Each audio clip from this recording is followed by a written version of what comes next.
Good afternoon, and welcome to the inaugural session of the Federal Reserve System's new Community Development Research Seminar Series. So I'm Matushka Lindo-Briggs, Director of Special Projects and Strategic Support for the Community Development Department at the Federal Reserve Bank of St. Louis. Today we are coming together to discuss our session titled Toward an Inclusive Recovery, Improving Labor Force Attachment and Financial Security among low-income and marginalized workers. On slide 2, I'll run through some logistics for our webinar before turning the event over to Eric Belsky from the Federal Reserve Board of Governors. If you haven't joined us through the webinar yet, go ahead and click the link you received after registering. For this webinar, we do recommend you use the Chrome or Microsoft Edge browser. We also have provided a FAQ document which can be found using the Materials button on the webinar player page. Now let me highlight a few important notes for you. For the best webinar experience, we recommend you use the web stream to consume this live video event through your computer speakers. If you have technical issues, you are welcome to dial into the phone number posted on the player page, but the video will not sync perfectly at the time with the phone audio.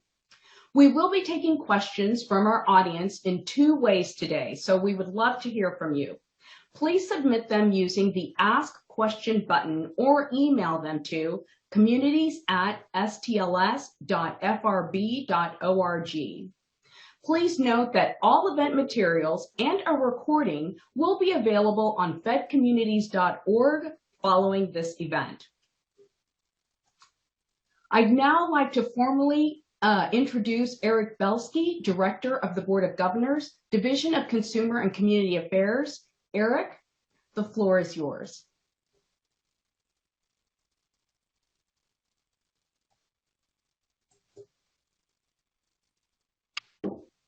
Okay, thank you, Matushka. Greetings, good afternoon, and welcome to everyone to the inaugural Federal Reserve Community Development Research Seminar Series. As you heard, I'm Eric Belsky. I'm the Director of the Division of Consumer and Community Affairs at the Board of Governors of the Federal Reserve System. And it's great to be with you, and I'm delighted to introduce our first speaker of the day, Governor Michelle Bowman, who will place our new seminar series in context and offer her observations on the theme of this year's series, Towards an Inclusive Recovery.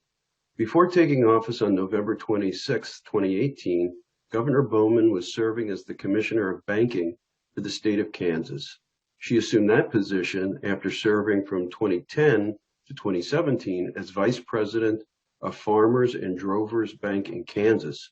She has also served as Deputy Assistant Secretary and as a policy advisor at the Department of Homeland Security, Director of Congressional and Intergovernmental Affairs while at FEMA, Counsel to the U.S. House Committee on Transportation and Infrastructure and the Committee on Government Reform and Oversight, and before that as an aide to Senator Bob Dole of Kansas.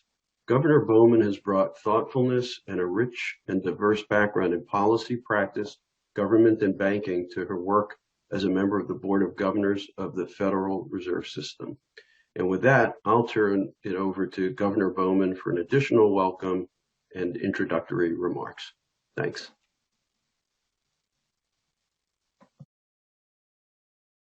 Welcome, and thank you for joining us to discuss a number of topics that are important to the nation's economy. This research seminar is the Federal Reserve's first in a new series called Toward an Inclusive Recovery. The series is co-sponsored by the Community Development Offices of all 12 Federal Reserve banks, as well as the Board of Governors. Today's opening seminar is hosted by the board and will focus on what the recovery may look like for workers.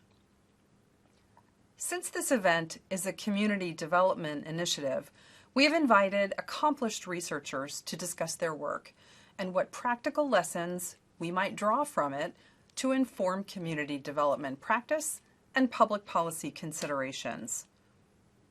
This focus of this series on an inclusive recovery holds special importance as we think about the uneven economic effects from the pandemic.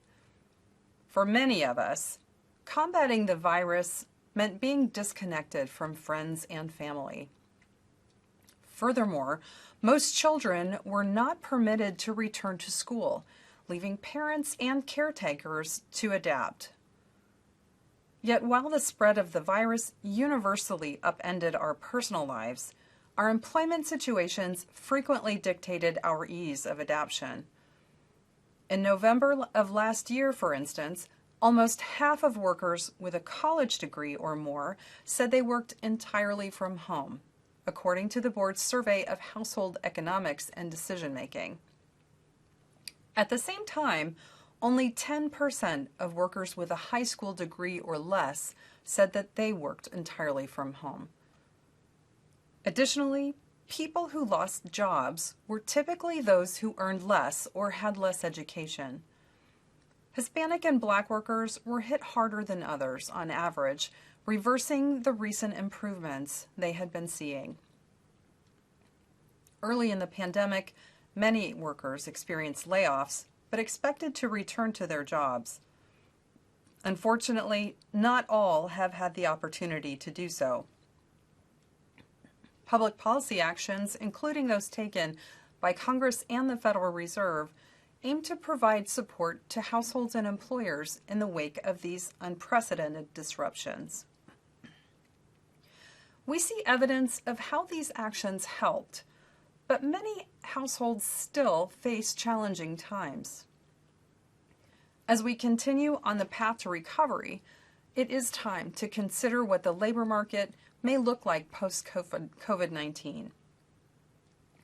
While there's a lot we know about jobs and how they may be changing, there's always more that we can learn. For example, as companies struggle to keep afloat while meeting social distancing directives, it will be instructive to learn more about how they may have adjusted operations to adapt. These changes may have included automation or utilization of telework. In certain circumstances, the changes driven by the virus may have sped up or slowed down pre-existing trends in the labor market, and changes in supply chains may have affected workers. It remains to be seen whether the recent changes in remote work and employer flexibility will last and influence how people balance work and family. Currently, some people face difficult choices regarding the availability of jobs and changing lines of work, so it may take some time for people to re-enter the workforce.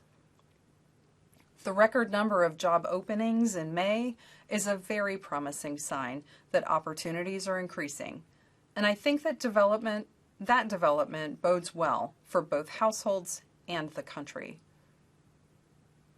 Despite the encouraging pace of recent hiring, employment is still far below where it was. In June of this year, there were 6.8 million fewer jobs than there were in February of 2020. Over 6 million people were either not working or working fewer hours in June because their employer had closed or lost business due to the pandemic. I'm hopeful that we will continue to build on this recent positive momentum, since there is more work to be done to get the economy back on strong footing, as it was before the public health emergency. I believe that data, evidence, and research can help policymakers and practitioners think more clearly about the implications for improving economic outcomes for everyone. It's helpful to think about the needs of workers, as employers may be making changes. Are there ways to better support workers living on low incomes, or ways to help them manage the volatility of their paychecks? Are there effective strategies to better prepare returning workers and young people newly entering the workforce? Finally, what does it take to make work rewarding for everyone? To help think about some of these questions, today's discussion should be particularly informative, and I hope that the research presented is useful to you in your work. Community development professionals in our audience may get ideas on how they can deliver their services more effectively. Policymakers may look more closely at how workers are affected by their decisions. And researchers may be inspired to begin new lines of inquiry that will shed further light on these important topics. Our work at the Federal Reserve will certainly be enhanced through our continuing exploration of these issues. Thank you for taking the time to join us today.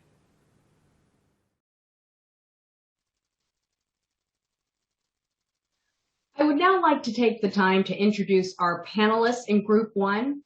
Eliza Forsythe, Assistant Professor at the School of Labor and Employment Relations and Department of Economics at the University of Illinois, Urbana-Champaign.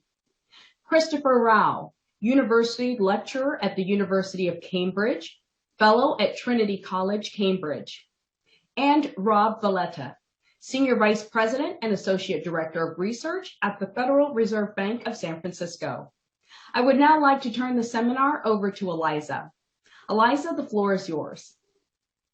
Excellent, thanks very much. So I'm going to provide sort of an overview of labor markets during the COVID pandemic.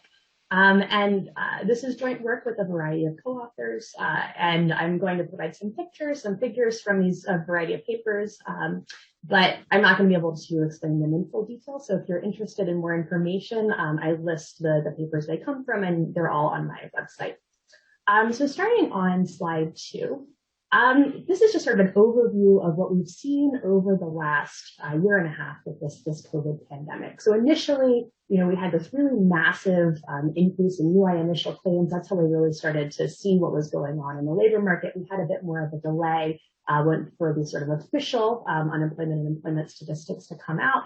And so really in March and into April, we had this massive increase in UI initial claims, which have slowly declined, but still remain historically elevated. Another indicator is job postings, so demand for new employees. Those really cratered in April and partially recovered for the last part of 2020, and then have really taken off in this current year and continue to grow.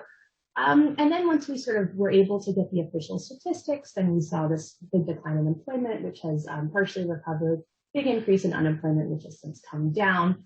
And then on the bottom right, we do see with this red line that we have had an increase in the share of unemployed that are long-term unemployed, which is a bit concerning for the future recovery. So this kind of provides the broad picture of what has happened in the labor market over the last year and a half. But what I really want to dig in on is how different groups of people have been affected and how this has impacted inequality. So moving on to slide 3. Here, what I'm looking at is I'm looking at the change in labor earnings year over year. So matching people to what they earned before the pandemic and then what they're earning, what happened to their labor earnings during the first few months of the pandemic. And we group people by their ventile of the earnings distribution in pre-pandemic time. And so here we can see how were earnings losses distributed across different groups of workers. And so what we see here is that across the board, we did have earnings declines or declines in earnings growth, but it was much more severe for people in the bottom, about a third of the income distribution. And those are the people that have just been really negatively affected and disproportionately affected by this pandemic shock. So now we kind of want to understand what was driving this decline. So I should say in the paper, we do look at how much of this is driven by job loss versus changes in earnings for people that remain employed. This is entirely driven by job loss. So this is really about people losing employment due to the pandemic. So on slide 4, we move to thinking about what are the different groups of types of jobs that people are employed in. So here we're ranking occupations by their average wages before the pandemic. And so we see that employment losses were really concentrated in low-wage occupations. So things like food prep, personal care, things like that. And so those are the people that were really disproportionately affected. And we see something similar if we look at industries. So again, leisure and hospitality. Sorry, this is moving to slide 5. Leisure and hospitality and other lower wage industries, again, were disproportionately affected. So that's part of what we're seeing on the earnings distribution. It's that people are in these employment losses were disproportionate in these lower wage occupations in industries. However, on slide 6, we showed that this is actually happening within industries. We still see more employment loss for people in the low-wage occupations. So this is looking at the service sector industries. So these are the industries that were most affected by the pandemic. And when we look at employment losses, they're disproportionately concentrated in lower-paying occupations, so food prep, personal care. So even within these industries that we know were really affected by the pandemic, it was still the case that employment losses were disproportionately borne by these people that are in these lower wage occupations. So next we want to turn to thinking about sort of demographic differences in terms of who was affected. So on slide 7, I start by looking at racial and ethnic breakdowns. And so here what I'm doing is I'm looking at the employment rate, so the employment to population ratio for these different demographic groups. I am looking at the percent change from what their employment rate was pre-pandemic. And then as a comparison, I have the Great Recession on here. So again, we're month over month comparing from right before the Great Recession, what's been the change in employment rates. And there's a few things that are worth noting here. So first, just across the board, comparing the pandemic to the Great Recession, sort of the severity and rapidity of the pandemic shock. It happened very, very quickly. It was very, very deep. But then we also had this relatively quick recovery. So at this point, about 16 months into the recession or into the shock, the Great Recession, we still hadn't bottomed out. And for the pandemic, we've already sort of surpassed where we were at this point in the Great Recession. The second point is to compare across these different demographic groups. So for these non-white and Hispanic groups, we see much more severe decline in employment rates, and compared to white workers, and also they haven't recovered quite as much. So white workers are closer to sort of returning to their employment rates from pre-pandemic. On slide 8, we look at education, and we see a similar pattern where sort of less educated individuals had a more severe shock. But for across these groups, again, we sort of recovered compared to where we were at this point in the Great Recession. And then on slide 9, we look at age groups. And so here we again see for both the Great Recession and the pandemic, bigger negative effects for people that are younger. But we do see a big difference for what's happening with the people that are over 55. So for individuals that are over 55, during the Great Recession, we see much less of an employment effect, which is probably partially because of what was going on with the stock market. People weren't retiring at the same rate. But during the pandemic, we see a pretty severe decline in employment, which has recovered much less than what we've seen for the other groups. And so this is looking like some of these older workers maybe are choosing to retire and not come back to the labor force due to the sort of ongoing pandemic. And then finally, we look at gender. So this is comparing women and men. The Great Recession was well known to be more severe for men, and we see that here in the dashed line, a much steeper decline in employment, whereas the pandemic recession has been much more severe for women. So we see on the left much bigger decline in employment for women compared to men, and they haven't recovered quite to the same extent. So we do see these differences across demographic groups, and in the paper we actually look at how much of this is driven by which industries and which occupations people work in versus are there sort of persistent differences, and we see that it's a bit. Okay, and so now I want to talk briefly about public policy and unemployment insurance. So Rob is going to talk about this in more detail, but on slide 11, we go back to sort of looking at what was the labor income effect of the pandemic across the wage distribution or the income distribution. So here what we're doing is we're simulating the unemployment insurance system and estimating what people would have received from UI benefits. On the left side, we're looking just putting back the normal standard UI. On the right side of the graph, we're adding in these additional programs from the CARES Act. So the PUA, which expanded access, and the PUC, which was the $600 week top up. We're just looking at the April to July period right now. And so what we see is that while the standard UI did help reduce the sort of inequality in the shock, we still see on the left-hand graph that income losses are more severe for lower income people. That's partially because the standard UI system doesn't include people that are at the bottom of the earnings distribution. They don't qualify. And then also sort of the structure of the program, which gives you back a percentage of your earnings.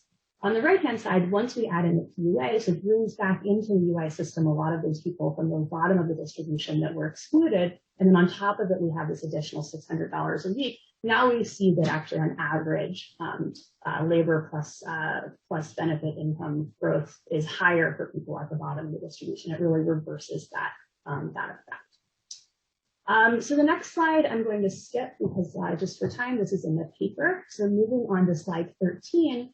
So this is from a different paper where I'm looking at heterogeneity in unemployment insurance recipient state. And so what I'm showing here is that the same groups that were more likely to have lost work during the pandemic, they're also less likely to report receiving unemployment insurance. So racial and ethnic minorities, people with less education, and younger people are disproportionately less likely to have received UI. So these are the people that were both worst hit by this shock, but then also are less likely to be receiving benefits. And then on slide 14, here I'm just looking at differences across states. And so the same states that historically a lower share of your unemployed individuals are able to receive benefits, these are the same states that we see lower recipiency rates during the pandemic as well. So there do seem to be some differences in access across states that may be affecting some of these things we're seeing with recipiency rates. Okay, and then on my final slide, on slide 15, I'll just conclude. So we have show these large disparities in employment and earnings losses across demographic groups and the wage distribution. I've shown that we have had a partial recovery, and it looks very good compared to the Great Recession, but we still have these persistent gaps, and we still are well below employment before the pandemic. The CARES Act expansion was able to replace earnings losses on average, but we have these continuing disparities in recipiencies across groups.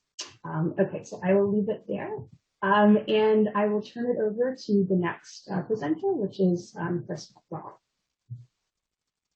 Thank you very much. Thank you for including me in this event. So I'm going to talk about a series of studies that we did as part of the COVID Inequality Project, where we collected real-time survey data.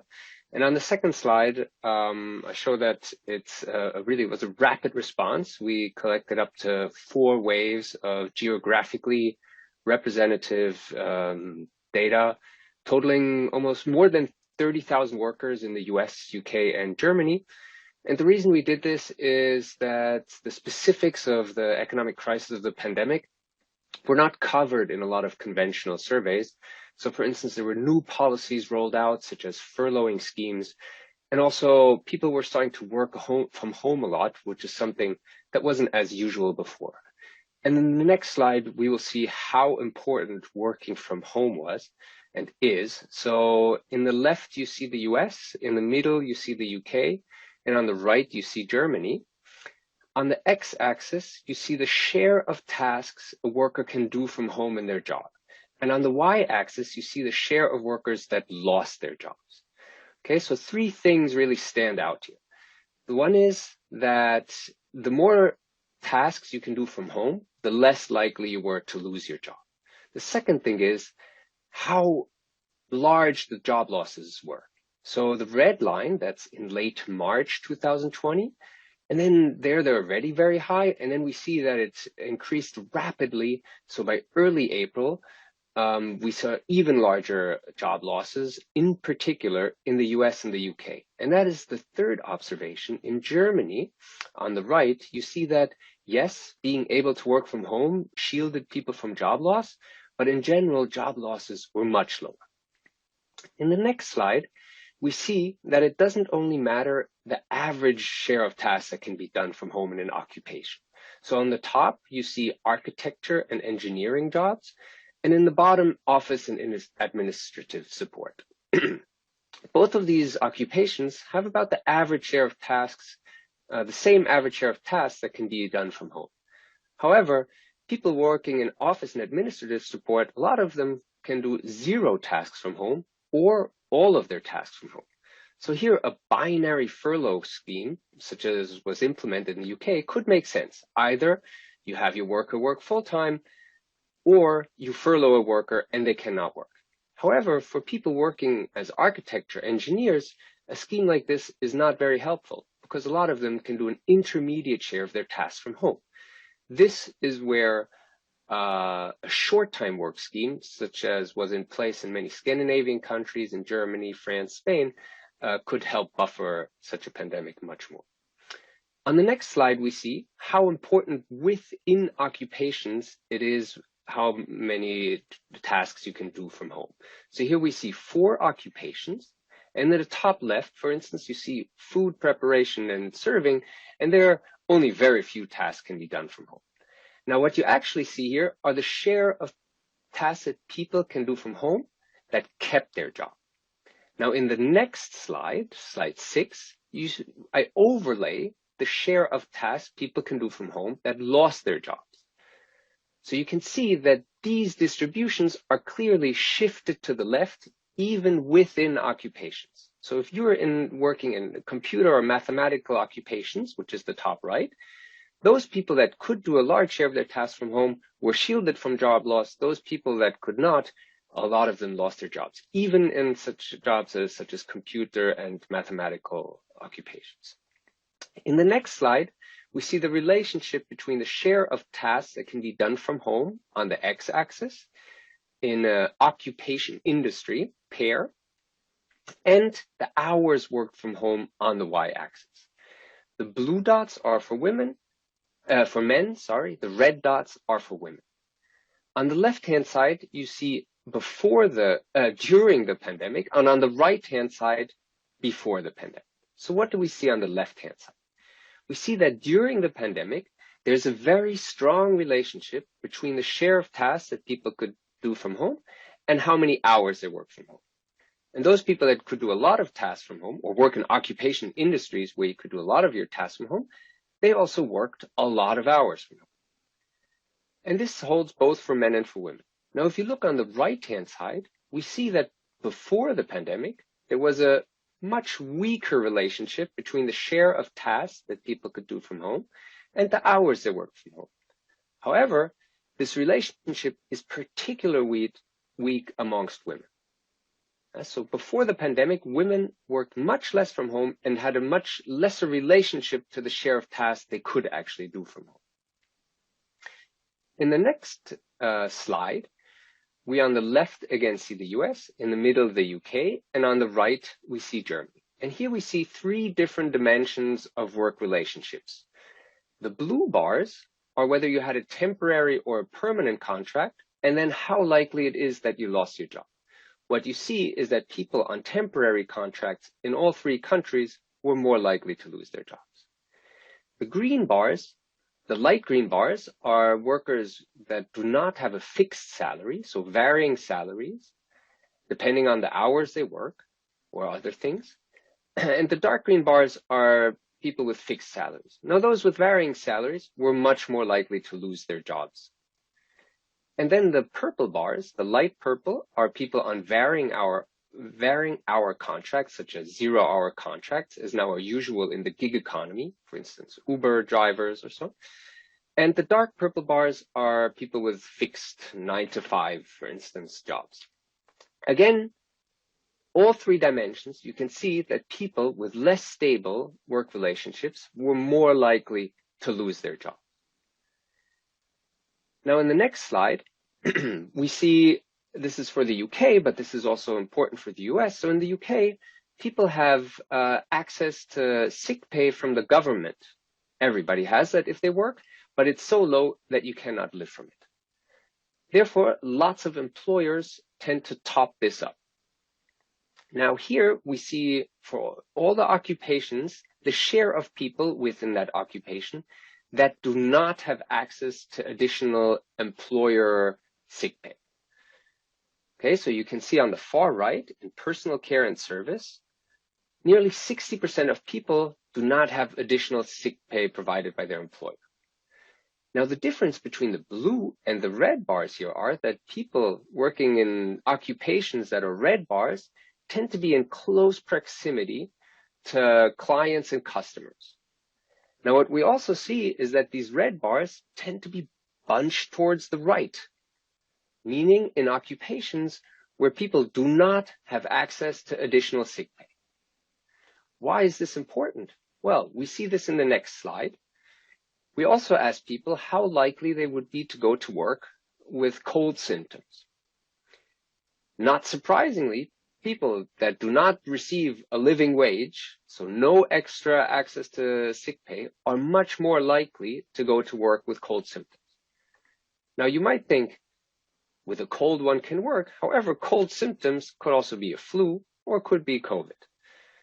And these people are more likely to work in professions that are in close contact with customers and clients. In the next slide, we dug a bit into why women were so much more likely to lose their jobs in this pandemic. So we found that even within occupations, within industries, and even for the same share of tasks that they could do from home, women were still more likely to lose their jobs. One reason this might be is because of the closure of schools and nurseries. This put an unequal burden on women. So the red bars are women, the blue bars are men, again on the left the US, in the middle the UK, and on the right Germany. And the two bars on the left are the hours spent on childcare, and the next two bars are the hours spent on homeschooling, the new element for a lot of people in their household. And what we see that in all three countries, women spent more hours both on childcare and homeschooling.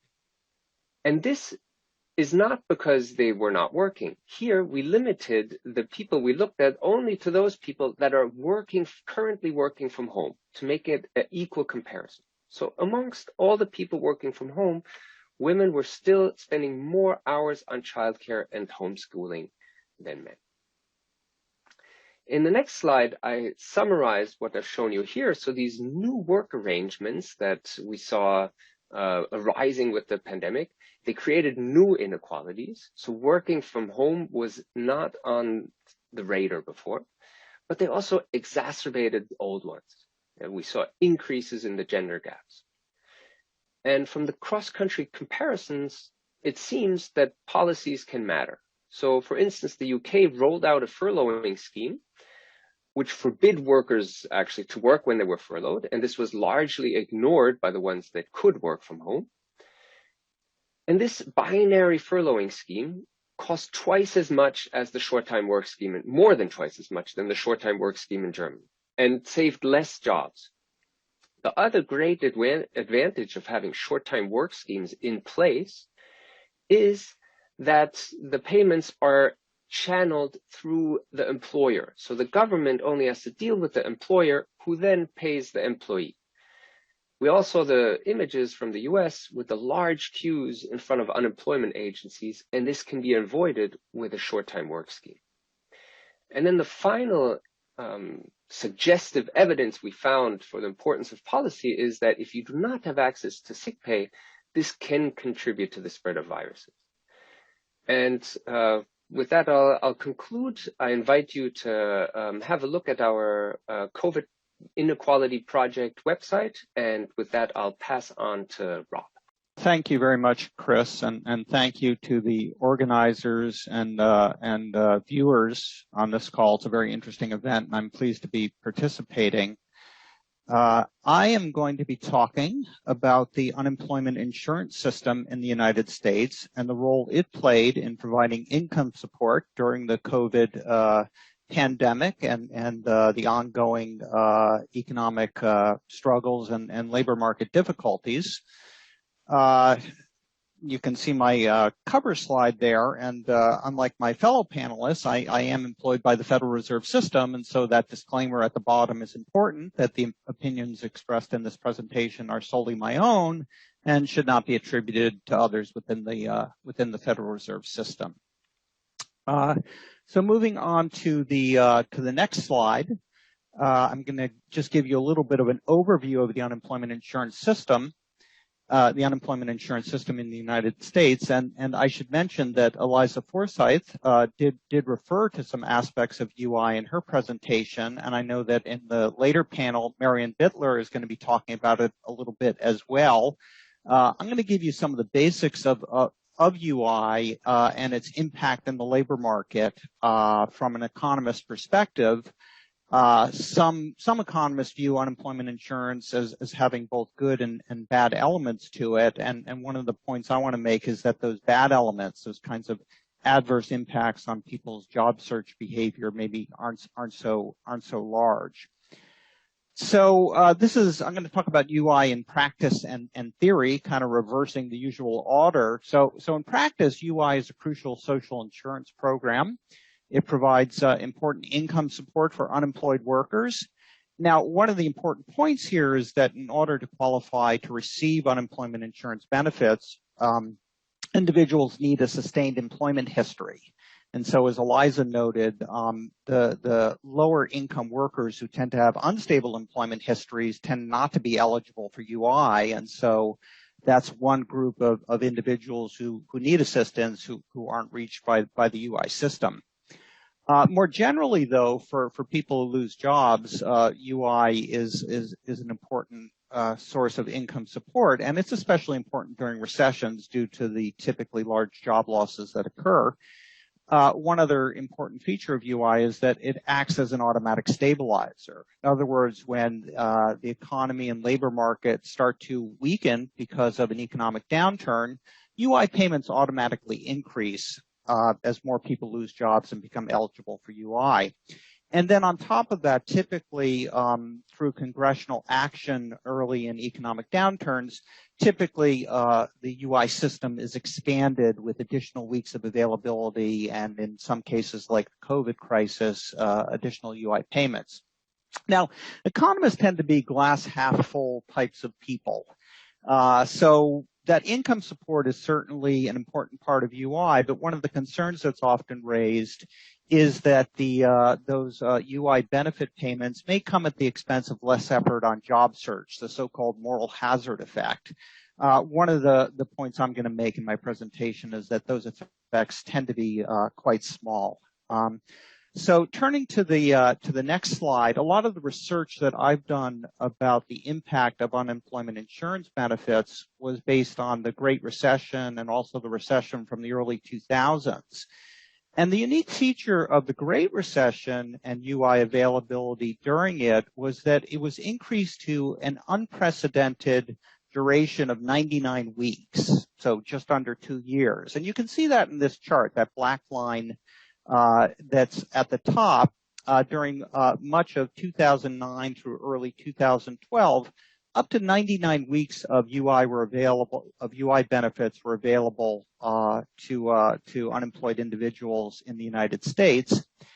In the prior recession in the early 2000s, many people actually don't forget or are too young to have even known it in the first place that UI benefits were available for up to 72 weeks. And then you can see this red dashed line, which is the minimum number of weeks available of UI in different states. So there's a lot of variation across states in terms of the total weeks of UI available. And that was actually useful for trying to analyze the impact of UI on labor market outcomes. Turning to the next slide, this shows, this is based on some work I did with Jesse Rothstein of UC Berkeley. One of the most important impacts of UI is that it provides income support for people during their unemployment spells, as I mentioned. And one important impact of that is that it tends to stave off poverty. So this is a plot of what happened to people during the Great Recession in red. That's the 2008 panel from the Survey of Income and Program Participation, which extended well into 2012. And then the black line is for the earlier recession in the early 2000s. And in both cases, when people's unemployment insurance benefits ran out, there was a sharp increase in poverty for those households. So this is one of the key effects of UI payments for well-being, is that during periods of sustained unemployment, those UI benefits help keep families out of poverty. And so when the UI benefits run out, poverty rates do tend to go up quite a bit for individuals who had previously been receiving UI benefits.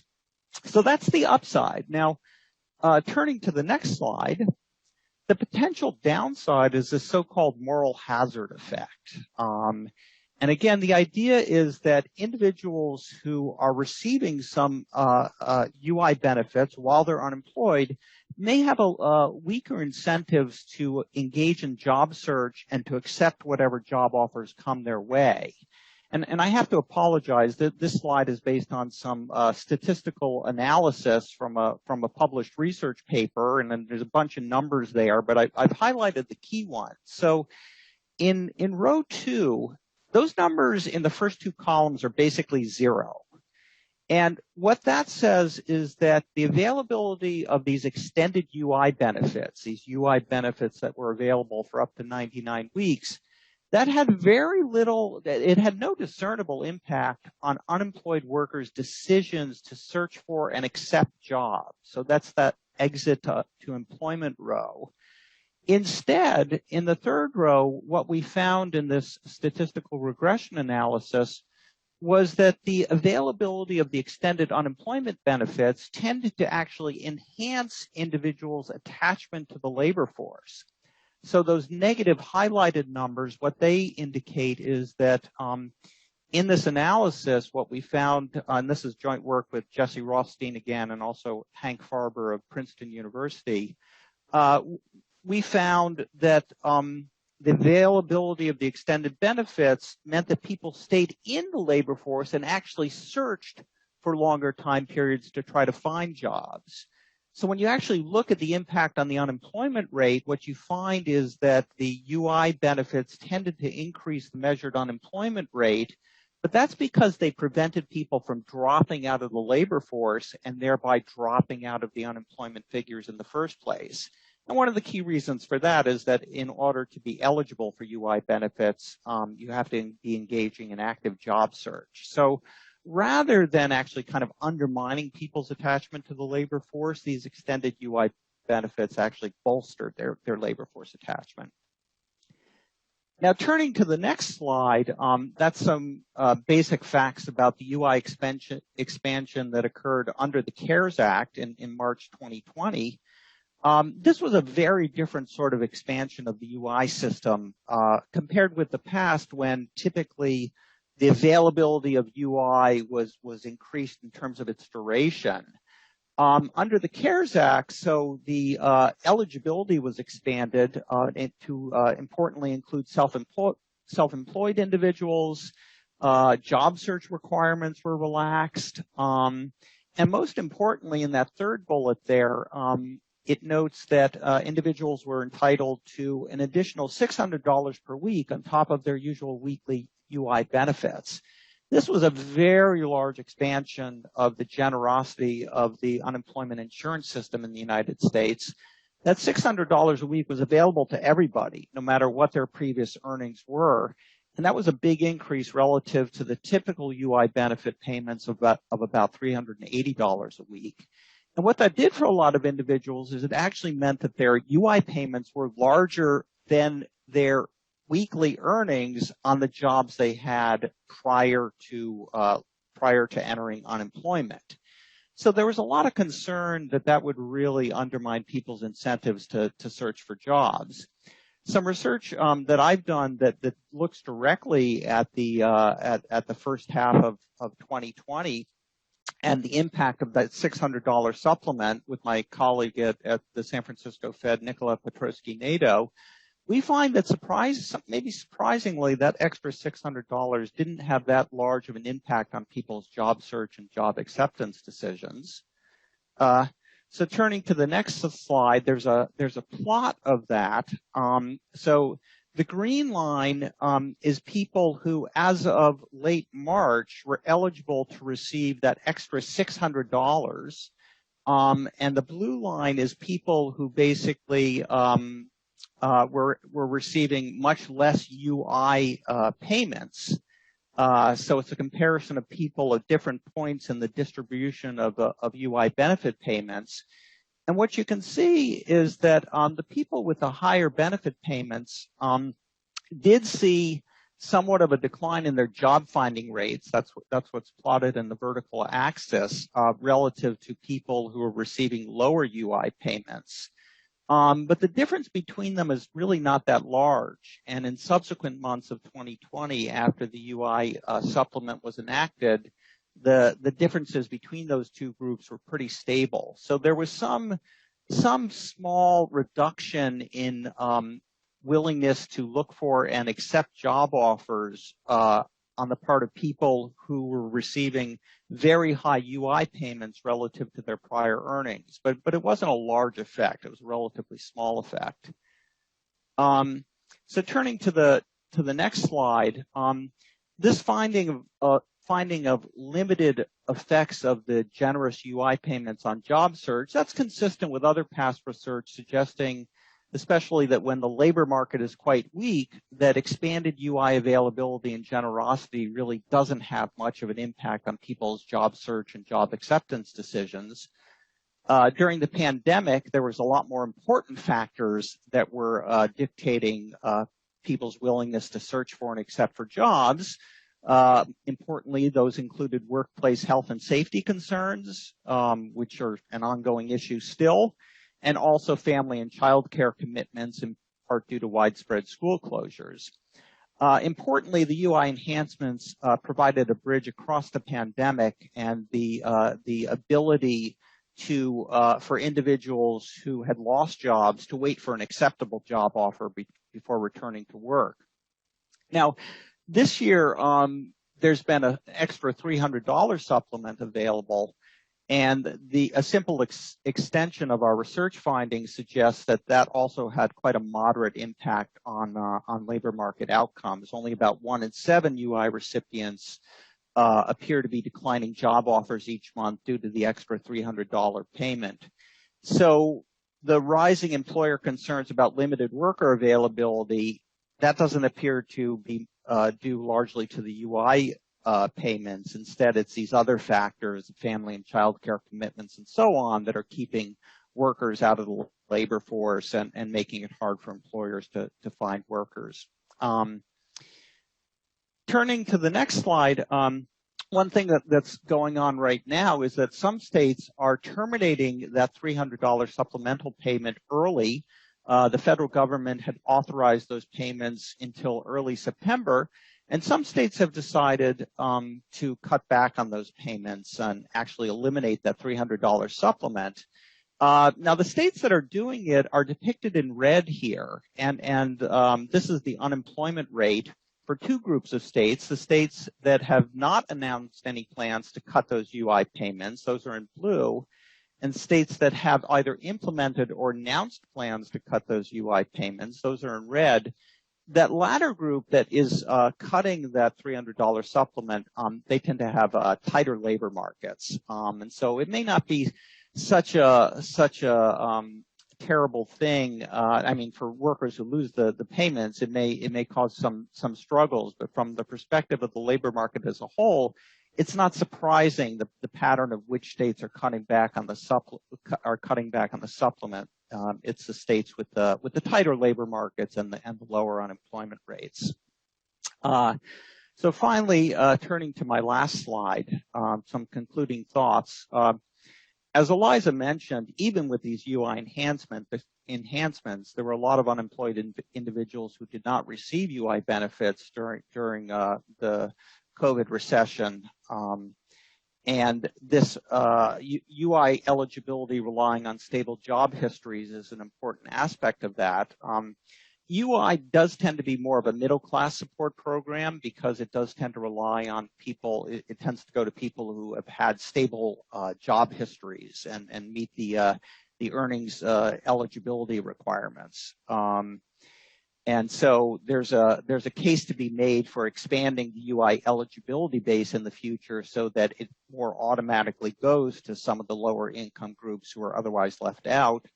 There's also a case for, rather than relying on kind of piecemeal enhancements of the UI system when there's an economic downturn and requiring direct congressional action, maybe codifying some of these UI enhancements to occur on a more regular basis when, without congressional authority. And then the other bottom line here is that the UI payments generally do not appear to undermine labor force attachment. So individuals who are concerned about that moral hazard effect, it doesn't really seem to be that large. So there's a lot of upside to the UI transfers without there appearing to be a large downside in terms of eroding labor force attachment.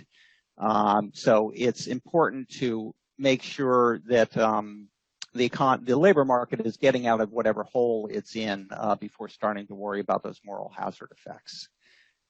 So that concludes my comments, and I would like to turn it back to Matushka for a transition to more of a policy discussion. Thank you very much. Thank you, Rob. So a reminder that we are taking questions from our audience, so you can submit them using the Ask Question button or email them to communities@stls.frb.org, and we'll be collecting them and putting them together so we can ask our panelists during our Q&A session. But before we get to that, let's welcome our policy discussion for panel number 1, and I would like to introduce Todd Green, Institute Fellow at the Urban Institute, Executive Director of WorkRise. Todd, I'll now turn the seminar over to you. The floor is yours. Thank you, Matushka. So, and just want to start off by sharing a little bit about WorkRise. We're a research and action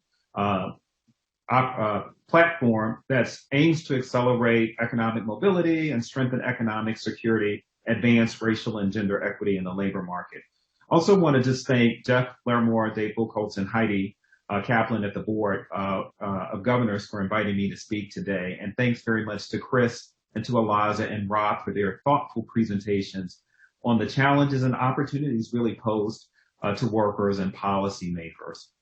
Now, my talk today will cover really some big picture trends, implications, and ideas for policy and practice that can strengthen labor force attachment and improve the labor market experiences of low-income workers, not just in a post-COVID environment, but also in the future as well. Moving on to the next slide, you'll see that I want to anchor my comments. They'll be anchored with charts and data, and certainly you've been presented with a fair amount of that heretofore. But I also want to just take a moment to reinforce that we're speaking about actual people. We're speaking about families. And these are people and families who are facing challenges in the labor market. So by emphasizing the perspective of workers and the importance of recognizing the dignity of all working workers, work is no longer a guaranteed pathway to economic security and mobility as it once was, but our goal has got to be to reverse this trend and to ensure that these policies and practices are designed with the worker in mind. Work and good jobs, they play a central role in our society in building the economy, small businesses, strengthening communities and families, and ensuring individuals can lead healthy and productive lives. On the next slide, I'll outline what I'll discuss today. And here's just a roadmap of how I think about approaching improving the labor market experiences of low-income workers. A couple things we must do. We've got to improve the quality of all jobs to advance equity. We've got to expand access to good jobs to strengthen mobility. We've also got to reduce economic shocks from job loss to promote labor market attachment. And we've also got to activate local practitioners, state policymakers, et cetera, to really make a difference. On the next slide, I want to just take a moment to talk about a good job. So we should be creating good jobs. And there are several components of what we think about as a good job, work that contributes to the quality of a job beyond wages. And these include benefits such as healthcare and retirement savings, paid leave. These are essential, but a good job is really more than this compensation. We've got to think about stable and predictable scheduling, opportunities to acquire skills and advance one's career and earnings, dignity, equity, and inclusion in all aspects of the job. Health and safety, certainly this pandemic has shown us that we need that, and additional labor market protections as well. And also worker voice, or the ability to represent your own interests or have those interests represented by a larger collective. On the next slide, I'd like to share about what are workers telling us. Over the last several months, we've seen lots of help wanted signs. Certainly you've heard the panelists share a bit about what's happening in that space. These are promised sign-on bonuses, et cetera. And many employers are wondering, what will it take to attract workers? Well, what do workers value in a job? Well, a recent report from the Urban Institute examines data from Gallup, a Gallup survey on workers and their perspectives. And it can be instructive to employers as they consider building and retaining a post-COVID workforce. Urban research has found that workers prefer jobs with clusters or bundles of job quality elements, like job security, benefits, pay, and feeling a sense of dignity and purpose rather than any single element above others. Now, this research shows workers are less willing to make trade-offs since they value so many different things. On the next slide, I'm going to take a deeper dive into one element that can improve job quality, and that's worker voice. Now, many low-wage workers are no longer content to accept jobs where they have no power or voice, which is why we're seeing fast food and retail workers bargaining and organizing for better wages and other benefits. So the chart here is from the Economic Policy Institute, and it provides a context on the power of unions in shaping workers' outcomes. Now, this chart illustrates a concept that's informing many debates today, which is that the decline of unions has widened wage and income inequality. And beyond wages, worker voice and power has been shown to increase job satisfaction and to reduce stress, also good for keeping workers in the labor force. On the next slide, we will note that as traditional unions have declined, other forms of worker voice and power have emerged, particularly for workers who've never been able to participate in traditional unions because of their exclusion from federal labor laws. The domestic workers are an example of a low-wage workforce that's been systematically denied basic workplace protections under wage, hour, and anti-discrimination laws, as well as the ability to collectively organize. Domestic work is really characterized by high income volatility, and most workers earn less than $15 an hour. This sector is dominated by Black, Latinx, and Asian women, as well as immigrants. Now, the National Domestic Workers Alliance, one of our partners at WorkRise, has been diligently working to improve job quality for domestic workers. NDWA is a national organization with dozens of local affiliates and thousands of caregivers, house cleaners, and home healthcare workers who are members. They've organized high-profile successful campaigns on behalf of domestic workers, including issues like portable benefits and bills of rights across several cities. NDWA has pioneered the use of technology to raise job quality standards for its members. For example, through an app called Aaliyah, members, clients can contribute to benefits, including paid time off, life, disability, and accident insurance. A partnership with Handy, an app-based platform where house cleaners find jobs, allows them to earn higher wages, to accrue paid time off, and to negotiate working conditions. Now, moving on to the next slide, a very different but equally important approach to improving job quality is activating economic development professionals who can deploy a variety of tools to spur the creation of good jobs that lead to strong economies and shared prosperity. Now, many cities, including here in Atlanta, where I am today, are recognizing that traditional metrics of success, including total number of jobs or jobs created and dollars invested, have reinforced inequality and not built pathways for mobility for its workforce. Now, to that end, the city's economic development agency here in Atlanta, called Invest Atlanta, has reimagined its policies and its tools. So, for example, a program called E3 requires all employers seeking incentives who want to locate in Atlanta to meet requirements such as hiring locally, offering partially paid health insurance to all employees, adopting diversity and inclusion practices, implementing a $15 minimum wage, and offering career pathways, and then also establishing partnerships with local universities for internship opportunities. Companies can also seek higher levels of incentives and tax abatements if they offer their employees benefits such as childcare vouchers and housing vouchers and housing assistance, family leave, etc. Investment plan is all focused on the middle wage job fund, which allows the organization to increase capital available for attracting companies committed to creating those high quality middle wage jobs that provide opportunities for advancement.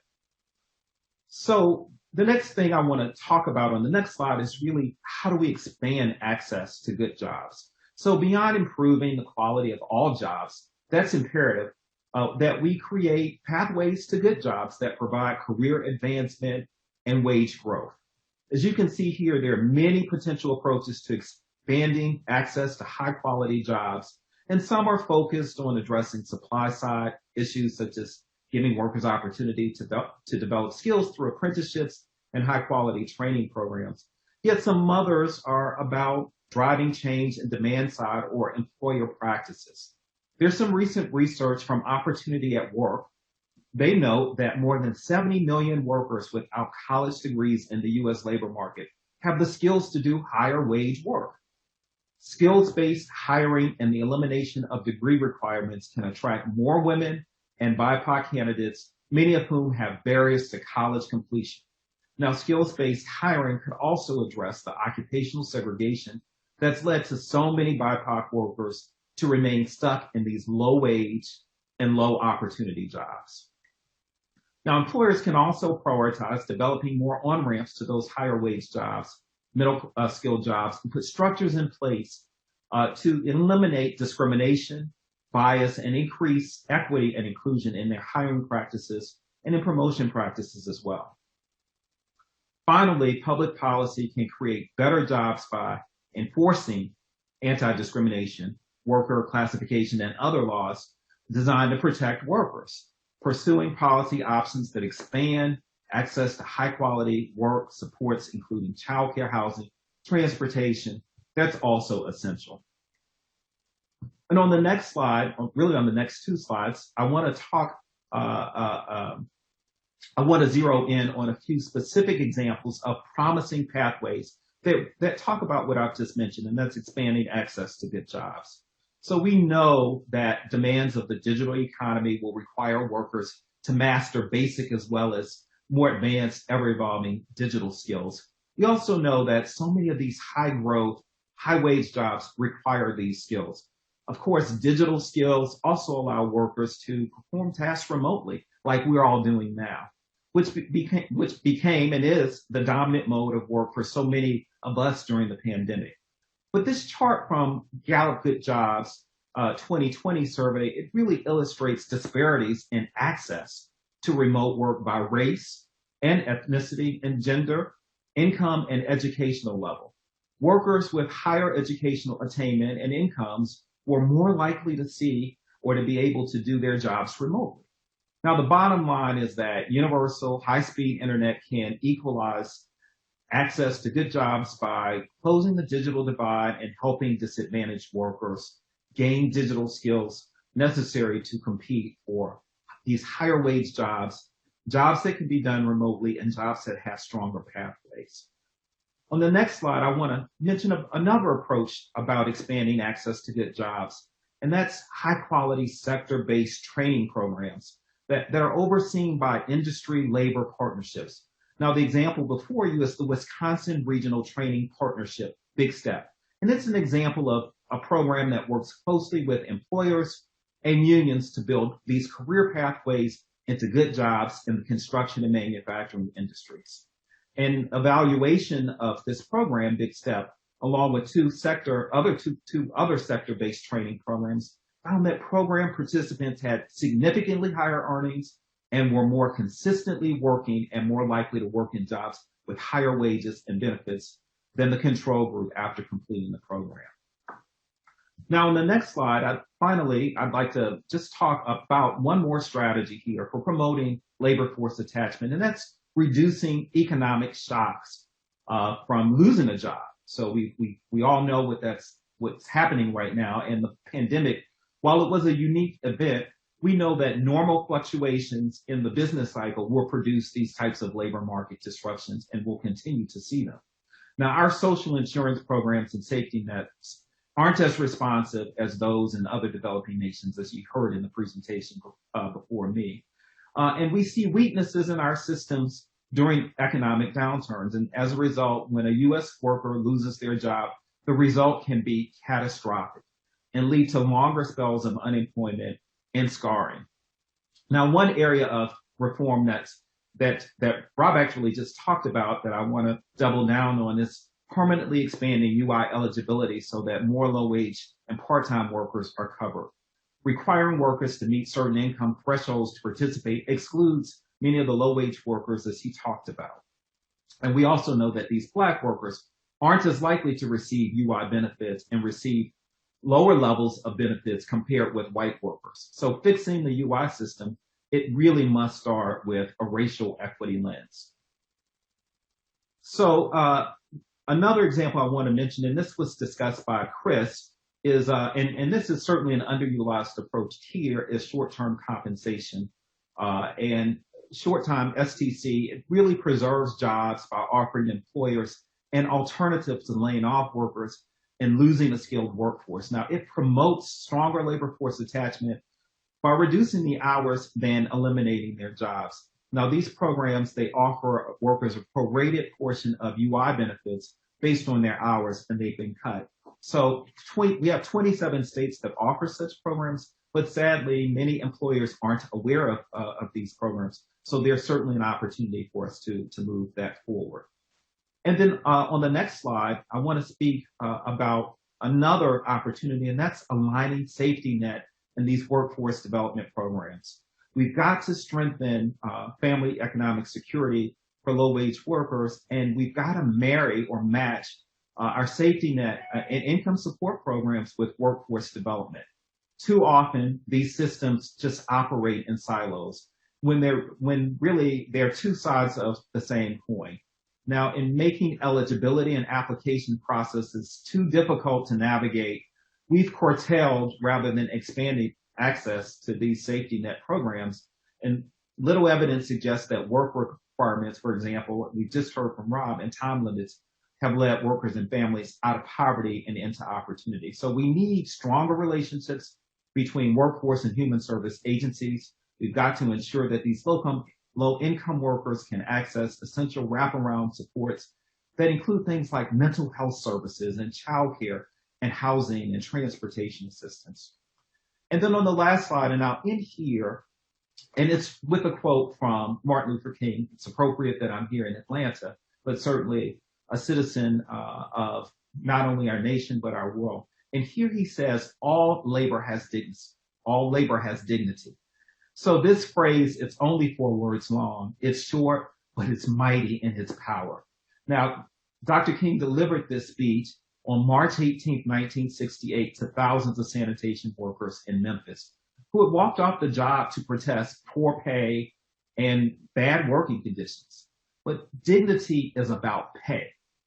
Dignity is about benefits. Dignity is about working conditions. And dignity is about fairness. So even today, any job that doesn't provide dignity to the person who performs it, it's not worth having. So I'll close there, and on the next slide, you'll see how to get in contact with me. So thank you for this time that we've had together. I'll turn it back to Matushka. Thank you, Todd. So at this time, if I can have all the panelists, if you can please turn on all your videos, and we're getting ready to go into Q&A.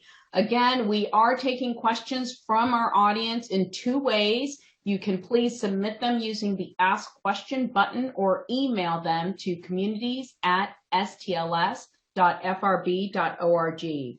So I'm going to start with a question that's directed to Eliza, but I think many of you can answer the question and feel free to. So it said, Eliza, you showed that there were stark industry and occupational differences in layoffs.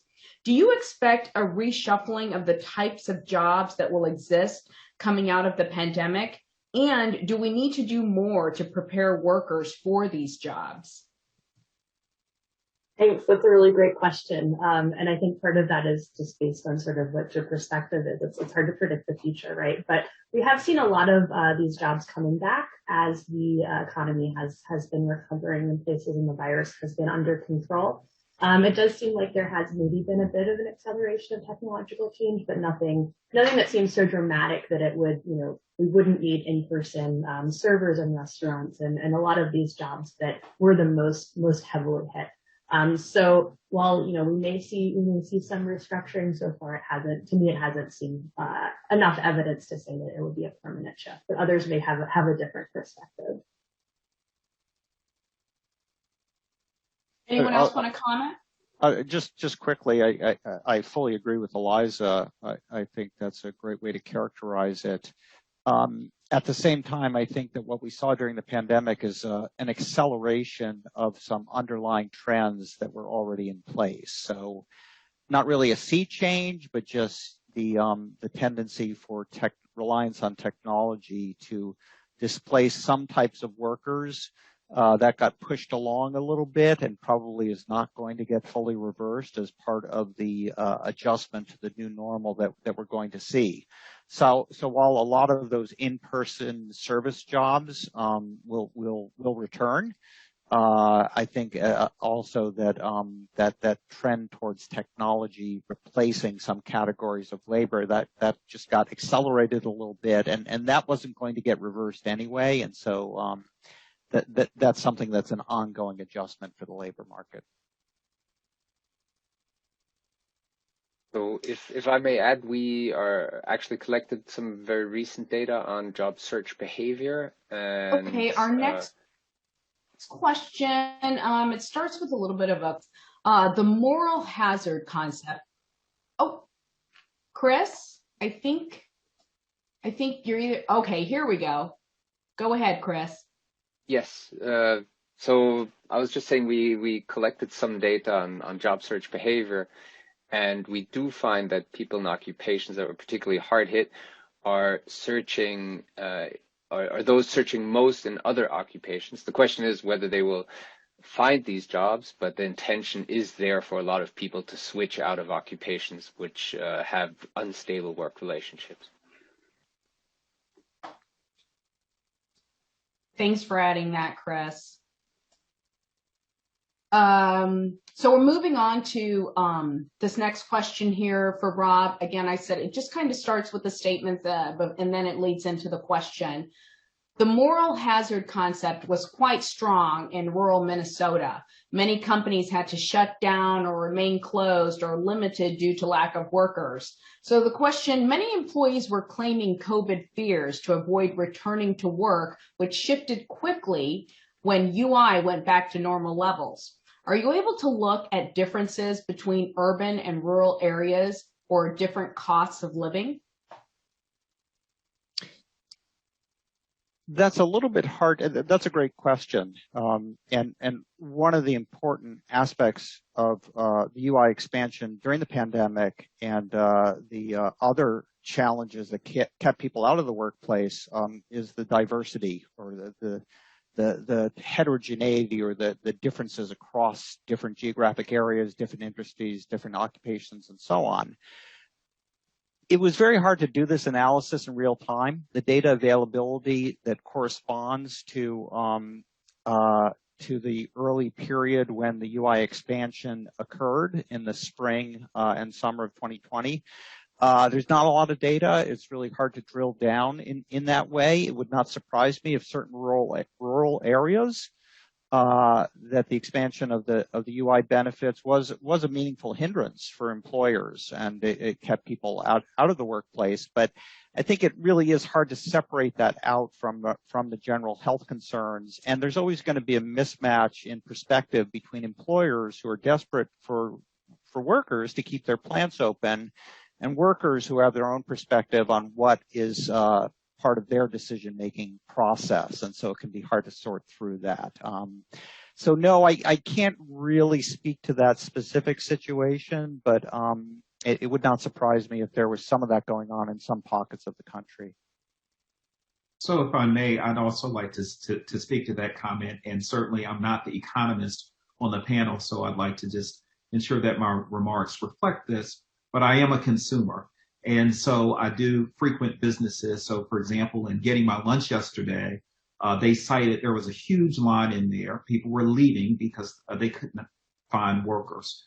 So I think that rather than employers taking the perspective of this is an opportunity to raise wages and benefits and other types of compensation just marginally, perhaps they need to think differently about the structure of work and how it should look in the future. So for many years, perhaps they've been paying artificially low wages, but maybe this is an opportunity. This moment is to think differently about work and to think about expanding not only those compensation, but to also create those types of good job elements that I think will attract workers so that people who go to work for 40 hours a week can afford to really take care of themselves and have those types of benefits that are consistent with self-sufficiency in their economy. So I'd like to really suggest that the moment is now for employers to think differently about their structures and to have more movement with respect to that. Thanks, Todd. And I'm actually going to head right back to you here with this next question is directed to both you and Chris. Since people are more likely to go to work with a cold if they do not have paid sick leave, is there any research on the extent that paid leave could reduce disease transmission? I'm going to pass that question. I'm not familiar with the paid leave literature. Okay, Chris?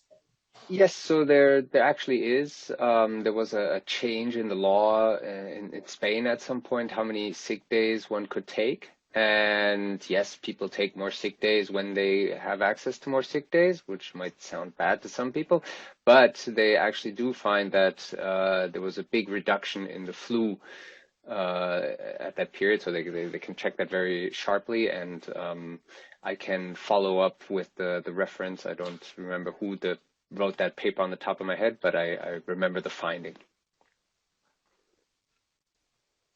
Thank you, Chris. I'm going to go to this next one, which Eliza or Rob, let's see. I've seen findings of a loss of earnings for low-income workers, but I've also seen reports of a decline in poverty from stimulus aid. Are both of these things, both of them happening?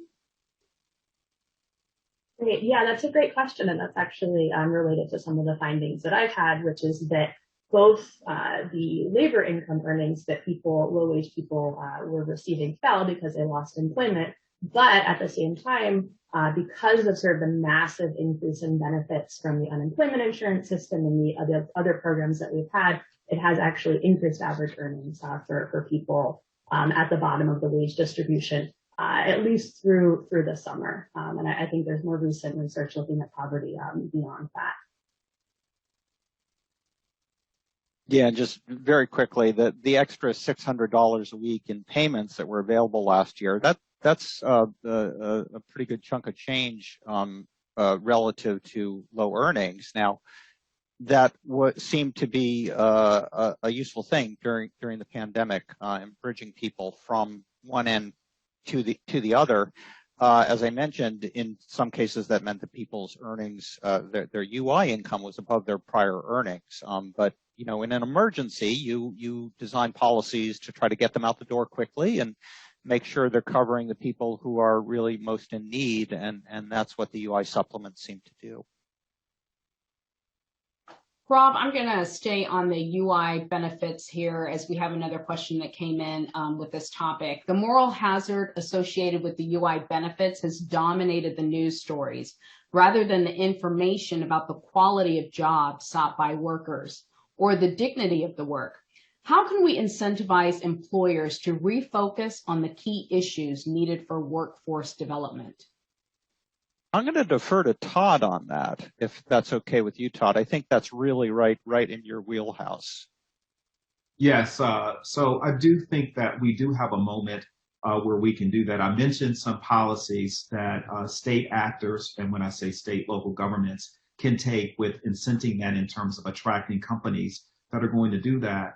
But over time, I think it's going to be important for employers to recognize that as part of that proposition, they'll need to make adjustments in terms of creating jobs. And those are the companies who are going to be winners. So the salad store that I mentioned to you, they're soon not going to be a winner once they realize that they're not able to provide those types of supports, including dignity. So there'll be some market forces that are necessary that will help to move that, but there'll also be other opportunities that are afforded with policies, public policies that could help to move that forward. I do know that this is a topic that's being thought through by business-related organizations about how we can do that. But I think the important thing is how do we reframe jobs and not just think of it in terms of wages and compensation, but I think that our economy has evolved to the sense that the quality of your labor and the availability of your talent is really going to differentiate those companies who are going to be the winners from those other ones. So I think we'll continue to see some movement with some companies who are making some decisions that are moving toward the good job framework. Okay, our next question is in the work from home category, and there's no specific person, so anybody who would like to respond to this. Given that not all jobs can be done remotely, how should employers be thinking about work from home policies post-pandemic, since working from home can be worker and family friendly, but also introduce new inequities?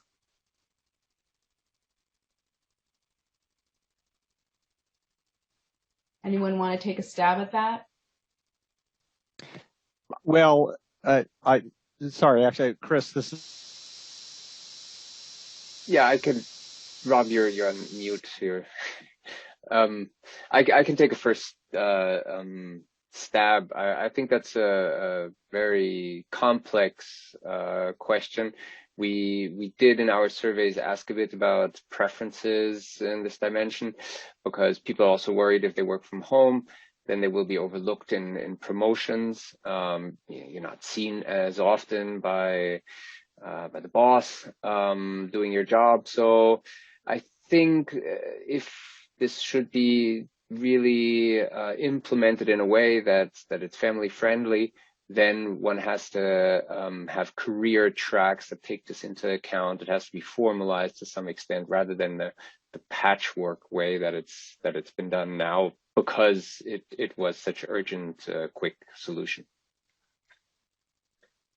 And employers may be forced by market forces to make adaptations so that individuals who have to come into the office are being compensated properly for that relative to individuals who can work from home. So in terms of commuting benefits, I know that's a small amount of money in general, but that's kind of a starting point for making sure that the people who have to come into the office are getting some additional compensation for that. And the low-wage labor market has been really a pressure point lately, where it's been hard for employers to get those low-wage workers into the workplace, and that dovetails with some of the points made by Todd and others about the dignity of work and making sure that even low-wage jobs have appropriate working conditions and a sense of fairness about them.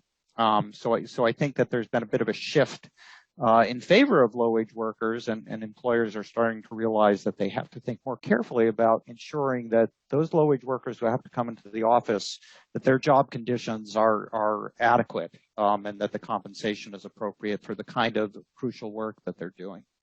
And I'll just add here with respect to occupational segregation, where we do see clusters of minorities and immigrants, for example, who are clustered into these low-wage positions. But I do want to just emphasize these individuals, they face the same challenges that we all face. We have children, and we're trying to figure out how to get them on Zoom and manage the day. They have the same challenges, but to a certain extent, they perhaps have fewer resources available to them to manage those. So employers thinking about work schedules that allow some portion of duties or tasks that can be performed at home so that can occur. But I agree with Rob in terms of these other types of supports and perhaps differences in compensation that allow for that. I can share with you that many low-wage workers now are facing transportation barriers because in many cities, the transportation network, the public transportation network, is not even operating at full force. So this is creating additional barriers. So rideshare programs, et cetera, that can really ease that burden, I think is really important.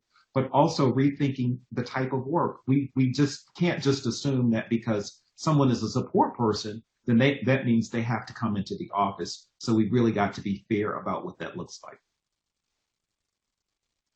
Okay, I want to follow up just listening to a lot of the things that you said. So, Rob, I think you mentioning fewer resources, not having the transportation, many having to go in and just rethinking everything. I want to push more and follow up with, should the government nudge employers to create options for telework outside of the pandemic? And if so, how do they go about doing that? I haven't thought about that issue. I mean, I do tend to think that employers are moving in that direction already. We at the San Francisco Fed have put out some surveys and held events about the new future of work and how employers are adapting in the aftermath of the pandemic to adapting their workplace practices. And they do seem to be moving in interesting directions in terms of having hybrid work from home versus work in the office models. You know, we're a little bit non-representative out here in the San Francisco Bay Area because so much is dominated by the tech industry, which is a somewhat unique industry in terms of the composition of the workforce and also the kind of work they do. But, you know, more broadly, I think there has been some shift, and I'm not, I don't have any view on whether or not the government, whether there needs to be a nudge from government. It seems like perhaps that the industry is already moving in that direction. I will just mention one nudge from government, and this is notwithstanding the current political debate that's capturing the Senate even today, but that has to do with our infrastructure, our broadband infrastructure. So all of us who are on this call have, at least we think we have robust broadband networks into our homes, but that is not ubiquitous in many communities, not just rural communities, but other types of communities where there's a lack of access. So I do think that support for building out that type of infrastructure and to support those types of opportunities where people have opportunities to get access and low-cost devices so that they can do that. And I do think that that's an opportunity, a current one that the government can really help out on. Yeah, I agree with Todd there, and I think that's really important. And the other thing is just that it is sort of a management strategy. Some businesses and some employees really like to work collaboratively in person, right? And so I think more about having the infrastructure that it's available for people if that's sort of the strategy that the business is taking. But people can choose which types of jobs they like, and some people like to have a more flexible workplace, and they're okay with sort of doing their work more remotely. Other people really thrive off of that in-person interaction, and so I think that there's a good opportunity for businesses to differentiate themselves on that dimension, and that employees can kind of choose to join the workforce that fits how they like to organize their work and how they like to work. Thank you. That was great conversation. We have time for one more question, and Eliza, this one is directed to you, so we'll end the Q&A with this question right here. I noticed that data on employment loss by demographic group were not disaggregated by race and sex. When that is done, the job loss for white women was not much different from white men, but the loss for African American women and Latinas were much higher. Do you have insights on these patterns? Thanks. That's a really important point to make. And so I think we see often that when we just look at sort of one dimension of inequality, people that have multiple identities are the ones that tend to, Black women, Latino women often tend to have worse outcomes, right? And so it's not surprising that that's the case in the pandemic. It becomes difficult once we're looking at really fine groups to make these comparisons in this type of data sources. But I absolutely agree that that's a really important dimension to keep in mind. All right, that's all the time we have now for Q&A. I'd like to thank Todd Green and our presenters from Group 1 for sharing their time and expertise with us for the first half of the Federal Reserve System's Community Development Research Seminar Series. We're going to take a quick 10-minute break before we start with our second group of panelists. So thank you. We'll be right back.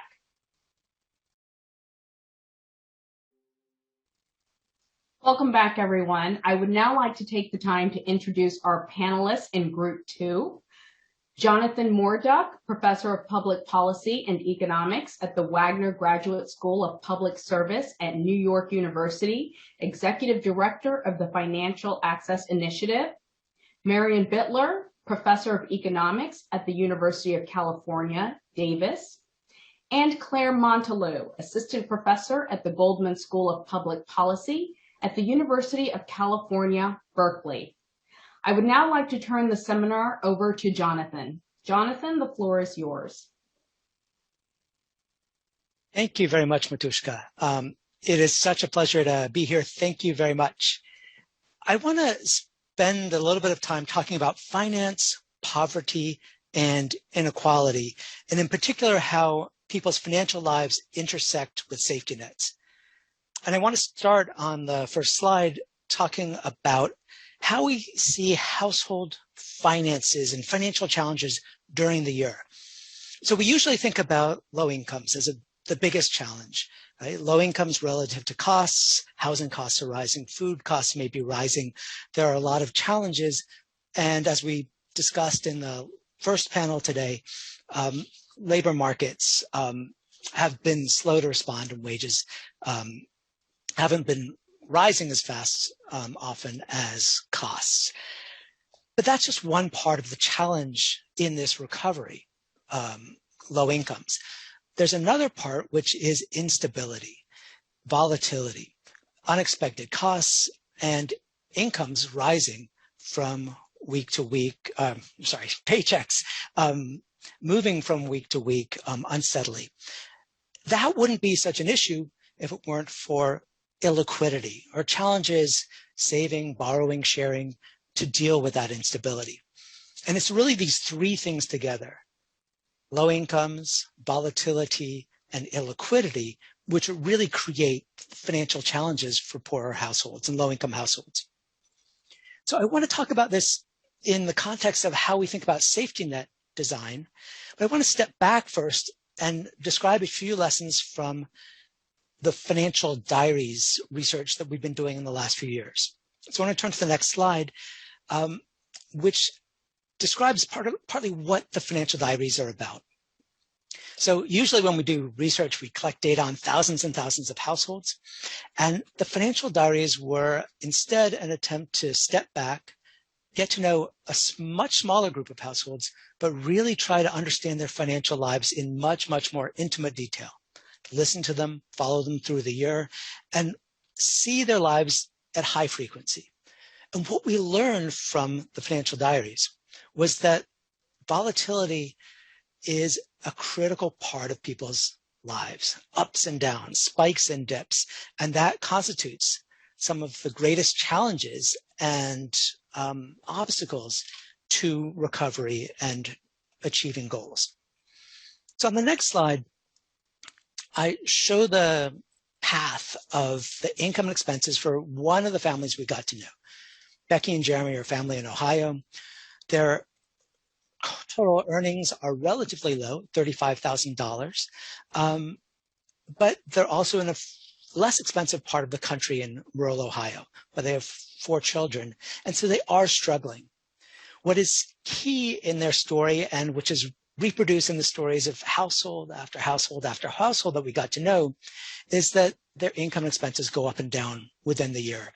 And in fact, within 5 months of the year, they were poor and turned to public resources, even though overall their income across the year was such that they were above the poverty line.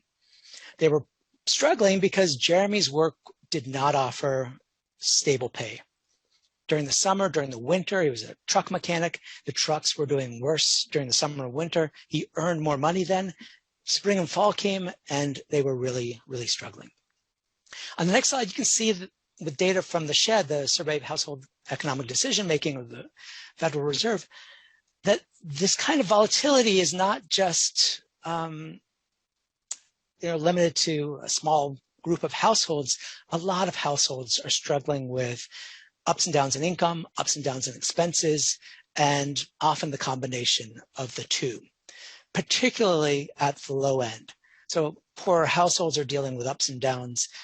The car has to get fixed. The roof may need to be fixed. You have to pay for an expensive trip. And in addition, hours may be varying and you're not sure that your next paycheck is going to be as big as you'd hoped or as big as your last paycheck. So we can turn to the next slide, which really highlights two different challenges that households face. The first is smoothing, and this is one that economists talk about a lot, consumption smoothing. How do you take money that comes in at one point and you smooth it out, stretch it out, so that it covers those times when you have less income? But there's a simultaneous problem, which we call spiking, which is how do you take money that's coming in regular intervals and aggregate it to be able to pay for those big expenses like fixing the car or fixing the roof or paying for those tickets to travel. Households are struggling with both of those things, and the safety net is going to interact with those challenges and can either help them or hurt them, but certainly will interact. So on the next slide, you can see the typical pattern of monthly transfers, and we can think of Social Security, SNAP, now UBI, which is being considered, often thought of as a monthly transfer. And it's monthly rather than yearly, with the sense that we're going to help people smooth out those income flows over time. So that's really, really helpful. But on the next slide, you can see there's a related problem that within the month, then that money that comes in on the first of the month, which might go to the rent or the mortgage, then has to be carefully managed and budgeted so that it lasts week after week throughout the month. So there's still a smoothing problem, but at a smaller frequency. And maybe it's not surprising, on the next slide, you can see the pay frequency of paychecks for workers in the private sector, workers who have private sector employees. Most workers in America who are working for private employees are either paid every 2 weeks or twice a month, which is essentially the same. About a third are paid weekly. Very few are paid every month. And that's largely because of the sense that households are looking for and workers are looking for smoother flows of resources to be able to make sure that food's on the table and expenses are met. But on the next slide, you can see this other problem. Because while that flow helps smooth things out, it makes it harder to then accumulate these spikes. And those spikes often are about putting together money month after month after month to do those bigger things which are necessary. And here we can see another popular part of the safety net, an important part of the safety net on the next slide, which is the EITC, which is annual transfers. So the opposite of SNAP, the opposite of Social Security, comes once a year, and it's valuable because of that. It's valuable because it's a lump. That bigness is salient. It allows you to do bigger things and finally pay to get the roof fixed or to undergo an important medical procedure or to do other things which require a lot of money at one time. And so I want to turn to Compton on the next slide. And I want to suggest that these two different ways of looking at the world, or these two different challenges that households face, smoothing and spiking, which are reflected in different parts of the safety net, can be thought of in more creative ways to move toward a safety net which works for people's financial security. Now, Compton's a small city in the middle of LA County. It's got just under 100,000 residents.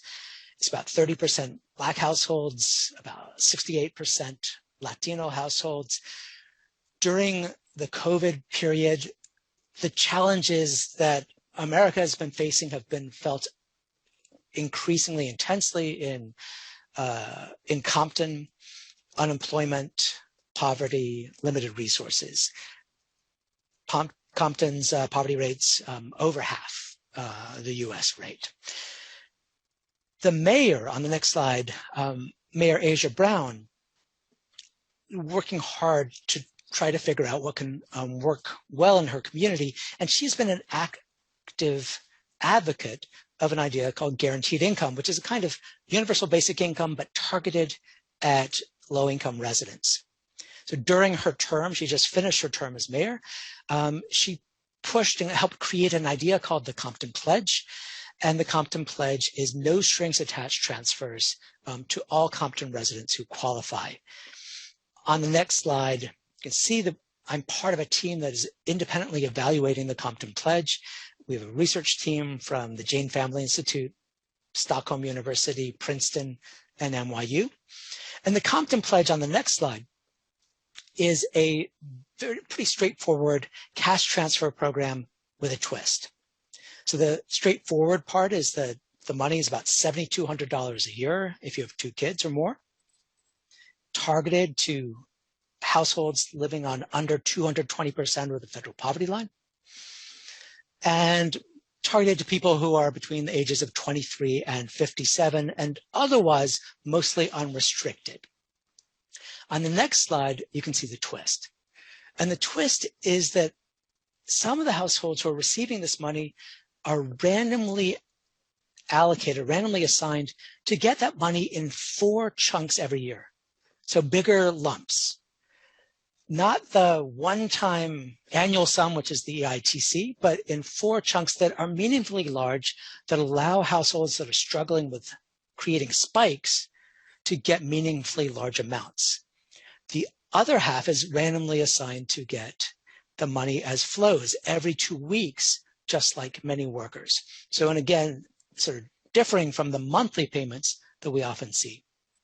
We're just starting this research. It's going to take 2 years, and it'll allow us to see how the different safety net designs, as they interact with people's finances, affect the efficacy of these safety net approaches as we try to recover and also try to stabilize people's financial security. So on the final slide, we just go back to this idea that it's low incomes together with volatility and instability, which means struggling to smooth and spike, together with illiquidity, which means not having those tools, and then thinking about the safety net as one way to compensate for those lack of tools, and in that sense, to make the safety net even more effective and responsive to people's needs. So I'll stop there. Thank you, and we'll return to Marian. I wanted to thank the organizers for this opportunity to talk about this, and I look forward to the conversation. And this represents work with a number of my co-authors, Hilary Hoynes, Diane Schanzenbach, Danae Horn, and Ariane Sifadini. And I wanted to start off by saying, big picture, we know during this response to the crisis, there's been an enormous amount of money that went out, and there are these new estimates that poverty in 2021 might be considerably lower for families with kids because of all this money that went out. But in the process of getting this money out the door, there were tons of delays and administrative burden that meant that there was a lot of suffering despite how much money went out. Okay. And to put this into context for the first slide, we have a fragmented safety net with various, because we have a federalist system, some parts of the safety net are run by the federal government, some are run by states, and some are run by local entities. And previous work suggests that the most responsive part of our safety net in downturns is the UI system. So SNAP is also very counter-cyclical, but by design, the Earned Income Tax Credit is not, in that you do your labor supply this year and you get payments next year in March when you pay your taxes, or in July of the years during the COVID. And the universal safety net, SNAP is the most universal part of what we have left, but previously the TANF program was somewhat countercyclical and it isn't anymore. Okay. And so I want to talk a little bit about how these various parts of the safety net and the relief bills responded to the COVID crisis and tell you what I think are some lessons. Next slide. So I'm going to echo some of what Rob and Eliza already said, but there were a number of large responses to COVID. First of all, the unemployment insurance system was changed to have this $600 a week top up from FPUC. Then briefly after FPUC went away, there was a small 5 or 6 weeks of what was lost wage assistance paid through FEMA, and then FPUC is back now. But also one of the groups of workers who were ineligible for the regular UI system got eligibility under these expansions. So first there was the PUA program, which allowed self-employed or gig workers to have access to UI, as well as those who didn't have enough work history to get usual UI. And then finally, there were extensions to state UI through the PEUC program. There were also 3 rounds of stimulus payments, all of which were phased out for really high income workers. So this just has some numbers on it that tell you about the sizes and when they went out. So April, January, and March. Okay, so that there are some gaps in there when people, might have run out of this money. Next slide. There were also some responses in our food assistance programs. So the SNAP program was expanded to provide everyone access to the maximum benefit level for people who weren't getting it. So normally, the more earnings you have, the smaller your SNAP benefit, but this change meant everybody got the maximum amount. And there were some changes to the way the program was run, so people wouldn't get kicked off the program when they might have otherwise, and people didn't have to go in person. To replace school meals, there was the pandemic EBT program, as well as summer expanded flexibility to give people meals. And then, the WIC is another program where they also waived some in-person interviews. Next slide, please. So in response to these changes, the 3 biggest provisions led to at least $1.4 trillion more in spending. So lots through the relief bills. This doesn't include the state UI program, the $623 billion. There were large increases in replacement rates that have been referred to before when they were available, yet there was a lot of uncertainty and lags about when these, when FPUC was going to come back, and also, when it first ran out in July of 2020, what would happen after that. Lots of money went out in these EIP payments. And then the SNAP program, the increases were smaller, but still it was relatively responsive. Next slide, please. So in what we saw in terms of hardship is that food insecurity is one measure of hardship. It's a survey measure assessing whether households have enough dollars for adequate food consumption. And we saw this graph shows you from the Household Pulse survey some numbers that Diane Schanzenbach has been figuring out from this survey to show you the level of food insecurity. So this question asks, did you sometimes or often not have enough to eat in the last 7 days?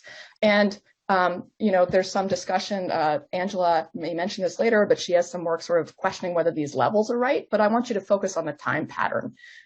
So this didn't start immediately, it starts in April, but you see this, really high level of not having enough to eat, and then it sort of goes down as stimulus payments go out. And it's important to know that this pattern of a lot of suffering in the early days of the COVID crisis, and then sort of a decline as more money has gone out and as the epidemic has slowed down, is seen in other data like the Understanding America survey, and it's also seen for a lot of mental health measures. Next slide.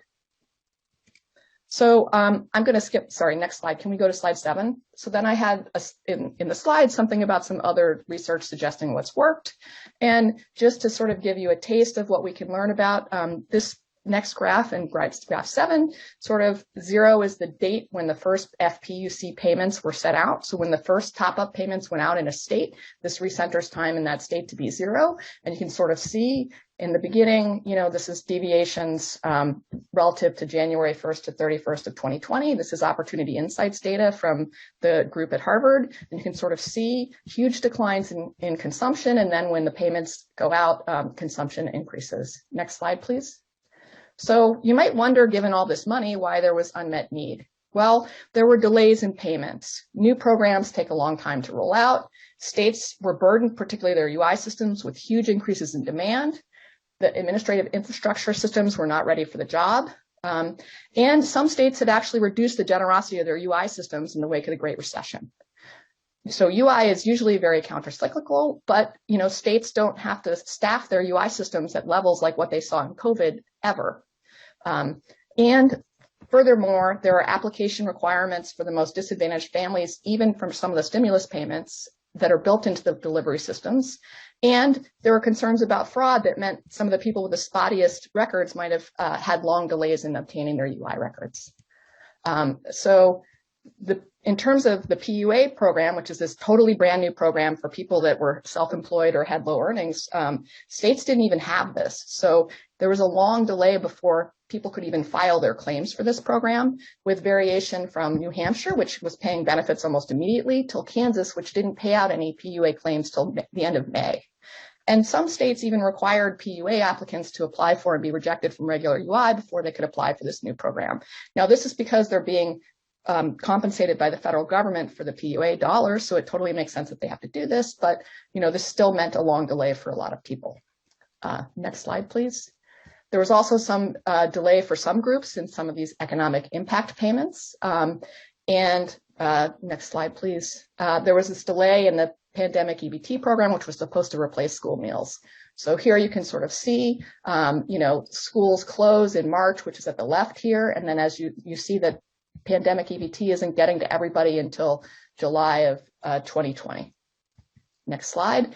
So why might there be some unmet need? One reason is incomplete access. So the CARES Act excluded households who had ITIN holders or didn't, had unauthorized workers in their household and young adults. So those groups were not eligible for the IEP at all. And despite these expansions, there are some people who are losing their jobs and are ineligible for the UI system, and particularly immigrants who are not authorized. Next slide. And to focus a little bit on UI, since we're focusing on low-income workers to some extent, why are there disparities in access to UI? And I'm going to reiterate part of what Eliza and Rob had already said. There's administrative burdens. There are issues with a digital divide. There are importantly big differences across states in how they serve the population, and substantial differences across states in the share of the unemployed who obtain UI. And the program is not well funded when times are bad, requiring act from Congress to make these changes to pay for these new programs. So last slide. So the broader point I would like to make is our safety net as it is not currently designed for economic downturns for the poor. Over the past 25 years, we've shifted to a work-based safety net, which boosts low earnings, has little out-of-work payments, and provides little or no insurance against job loss. The UI system is far from universal, with large differences across states. And while UI provides the most income replacement relative to TANF and SNAP, it has the lowest income are getting the least support from it. So some implications from all of this, tons of dollars went out, and particularly recently, the child tax credit payments have been going out to families, which are close to being like a UBI for families with kids. But all these lags hurt. And I think there are some possible policy implications, having automatic stabilizers where extended benefits are triggered and not passed by Congress, modernizing the UI system, and thinking about eliminating administrative burden when times are bad.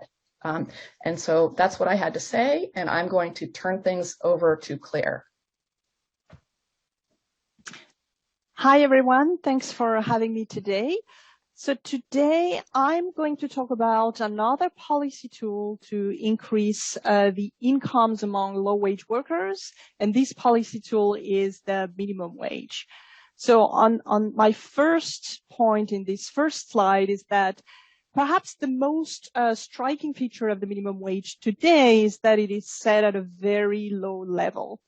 It is below the living wage. So today, the U.S. federal minimum wage is set at $7.25 an hour, which means that a full-time minimum wage worker makes approximately $15,000 a year.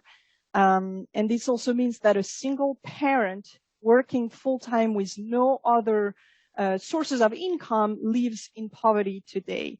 So full-time work isn't a mean to escape poverty in the U.S. today. It is also, the minimum wage is also set at a low level when you are looking at international comparisons.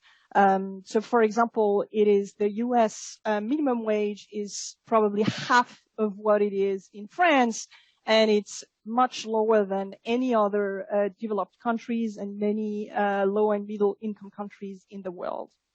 And the third point is that the minimum wage today in the U.S. is low also from a historical perspective. if it was last raised in 2009. And if there's one statistic that I would like you to have in mind is that if the minimum wage had tracked the productivity increases over the last 5 decades, it would be over $22 an hour today. So, okay, the minimum wage is very low, and the next question is, what is happening when we are increasing the minimum wage in this country? So the last time the minimum wage was substantially increased, it was in 1967 during the civil rights era. And one of the big effects it had was to help closing the racial earnings and the racial income gap. So what I'm going to do for the rest of the 10 minutes is to take you on a journey on the history of minimum wages in the U.S. and racial inequality to convey the message that increasing the minimum wage could be a tool to advance racial justice today. And everything that I'm going to talk about is based on recent work I published with my colleague Elora de Renoncourt. So let's take a step back and on this on the next slide, let's look at the long run evolution of the racial inequality in this country. So here I'm showing you the white-black earnings gap starting in 1950 until today. And it's measured just as the raw difference in annual earnings between white and black workers. It is plotted using census data, a decennial data source, and the current population survey data starting in 1961, and it's an annual data source. And the two data sources are painting a consistent picture here. What you can see on this graph is that in the 1950s and early 1960s, white workers were paid on average approximately 60% more than black workers. And there's just one on the next slide in the red circle. What you can see is that there's just one episode of decline in racial inequality in the labor market, and it's during the 1960s and the 1970s when the racial earnings gap was divided by 2 in just 15 years. What's also striking is that starting in the mid-1970s, the racial earnings gap is starting to stagnate until today. And today, the racial inequality is persisting, with white workers being paid on average 25% more than black workers. So the question, when you see this long-run evolution of racial inequality, the question that comes to mind is why did the racial earnings gap fall in the 1960s and the 1970s? And many economists and other social scientists have asked this question and answered that school desegregation in particular and anti-discrimination policies have played a role in this episode of decline. What was less known and not studied was that actually the introduction of the minimum wage in new sectors of the economy in 1967, so a huge increase in the minimum wage in 1967, helped reduce the racial gap. And in fact, with Elora de Renoncourt, we show that this 1967 minimum wage reform can explain approximately 20% of the decline in the racial earnings gap during the 1960s and the 1970s. So on the next slide, what I'm showing you is the long-run evolution of the federal minimum wage in the United States. It is shown the dark blue line is showing you the level of the federal minimum wage starting in 1938, and it's plotted in real terms. So in 1938, the President Roosevelt introduced the minimum wage at the national level. It was quite visionary to introduce this wage floor in such a big country. Actually, the U.S. is one of the countries where the minimum wage was introduced at the national level. It was among the first ones. So for example, in France, the minimum wage was only introduced at the national level in 1950. So in 1938, it's quite early in the United States, and there was a big debate actually at that stage about whether the minimum wage should be national or whether the US should have a different minimum wage for the South. The answer that was given is that, yes, the US would have a national minimum wage in 1938, but this minimum wage excluded many, many workers from coverage. So actually in 1938, the minimum wage was introduced basically for manufacturing workers.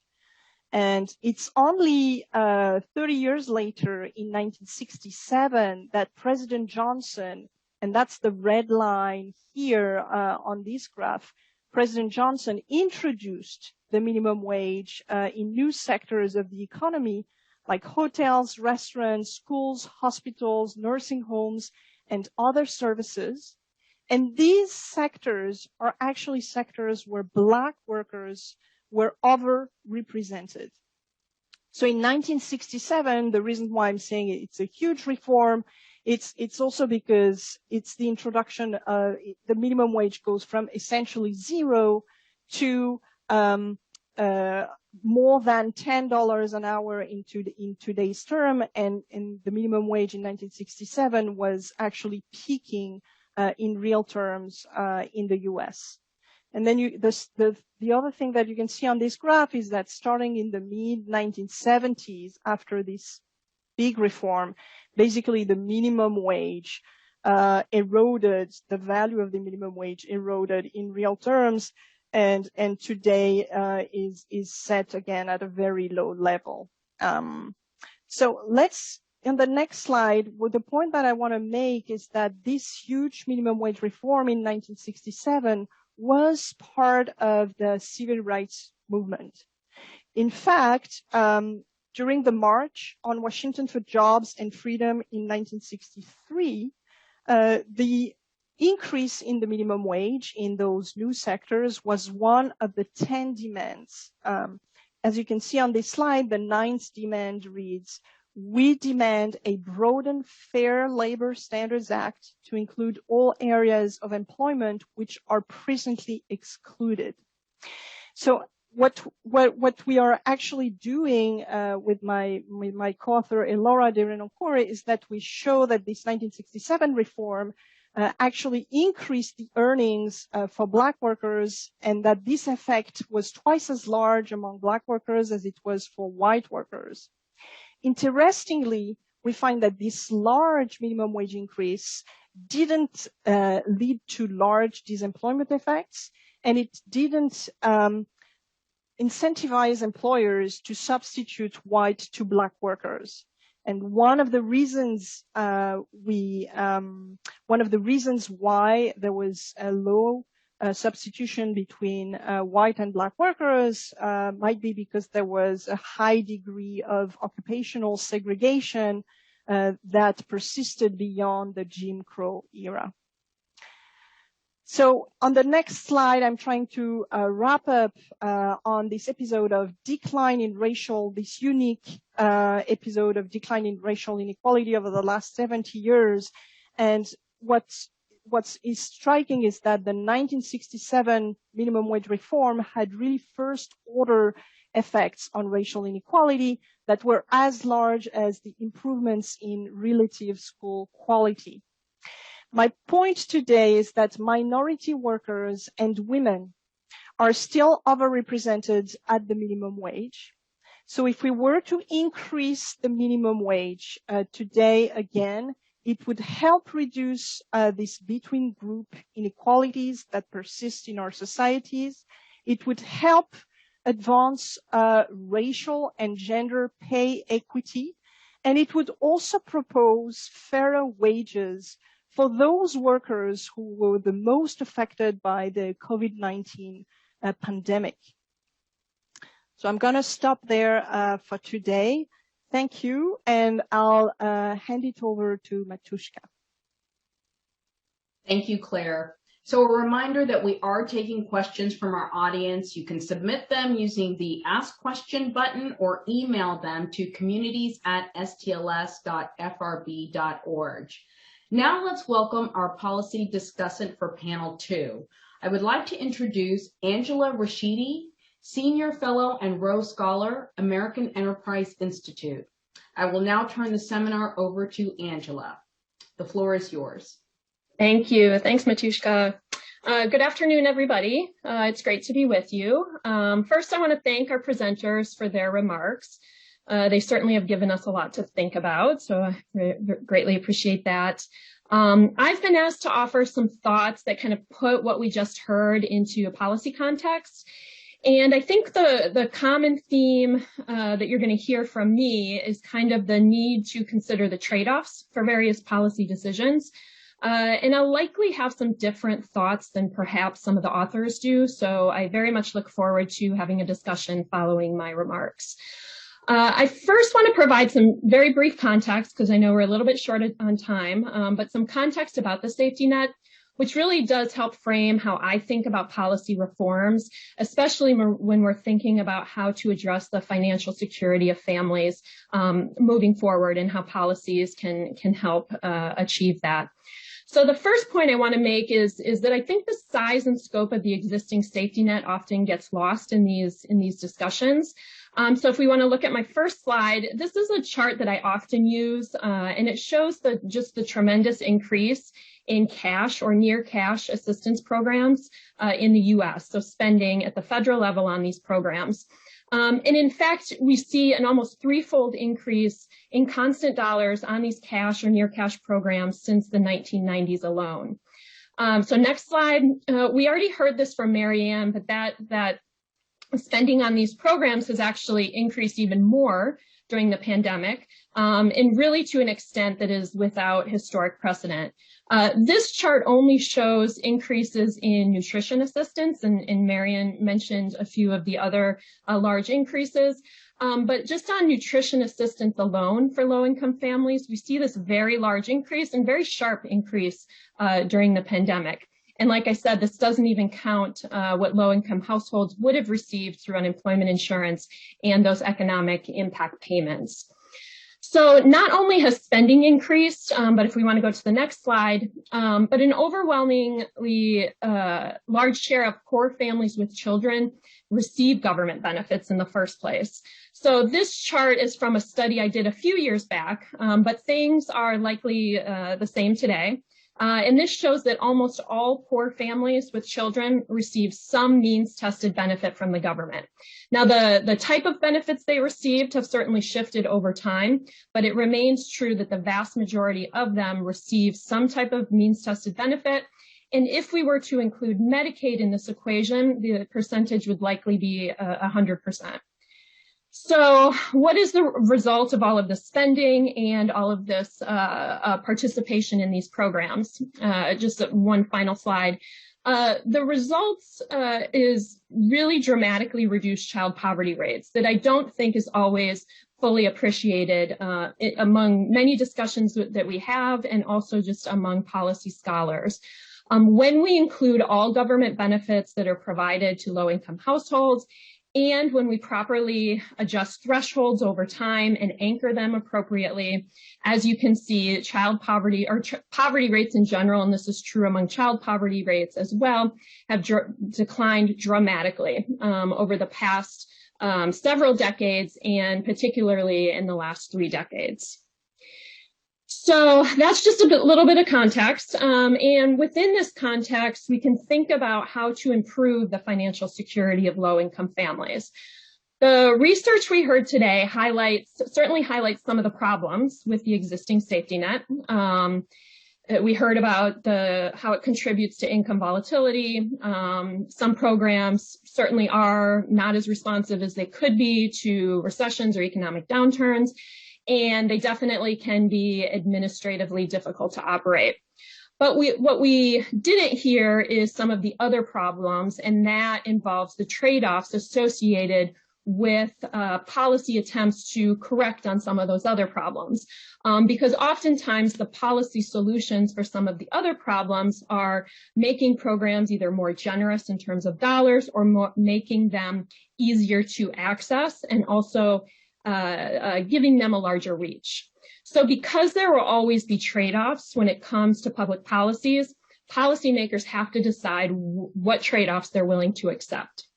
So beyond the overall cost of making programs more generous, a few of the trade-offs that I'm most concerned about are employment disincentives, marriage penalties, and any impact on reductions in personal responsibility. So it's with these things in mind that I think about the implications of some of the research that we heard today. I'm going to start with the idea of a guaranteed income that we heard Jonathan kind of talk about. And so the work by Jonathan and his team in the Financial Diaries has given us really a lot of information about income volatility, very useful information. And we know from research that this income volatility is linked to worse family and child outcomes. So it is something from a policy perspective that policymakers should be concerned about. I think we also have to recognize, though, that the design of our safety net is partly to blame. And Jonathan obviously touched on this, especially as it relates to the EITC with that annual payment. And I would argue that we should start fixing those types of problems with the existing safety net before considering a guaranteed income approach. And part of my concern about the guaranteed income approach is the potential negative employment effects of those types of programs. And I hope that there are a lot of guaranteed income experiments going on across the country, going on right now. And I hope that the employment effects are part of that research. But even if we do get results on the employment effects from some of those studies, I'm still concerned that those results will tell us what will happen in the real world, especially because these programs are temporary in nature, and what would be the employment effects if a program was more permanent. When it comes to the broader safety net, so Marion did an excellent job showing some of the problems with the safety net in terms of its limited ability to address economic shocks, or at least parts of its limited ability, especially during times like the pandemic. The question for me, however, is how to address those problems. And I would look for ways that addresses those problems, but does not contribute to other problems, such as work disincentives. So first, Marion talked a lot about UI, and we heard that in the first panel too. And I certainly think that Marion's correct in that many of those problems should be fixed. And I also will raise just the problem that Marion didn't mention, which is the fraud and abuse problem that became so prominent during the pandemic. My AEI colleague, actually, Matt Whitinger, has written extensively about the fraud issues, and I think that we should kind of wrap that into this issue of UI as well, and be concerned about that. The means-tested safety net is a different issue to me than from UI. And the purposes of these programs do go well beyond just addressing economic shocks. There's many other reasons that these programs exist and issues that they address. And the key is, or the trick is, to balance reforms to those programs that improve upon their responsiveness to economic downturns without the potential negative consequences to employment, for example.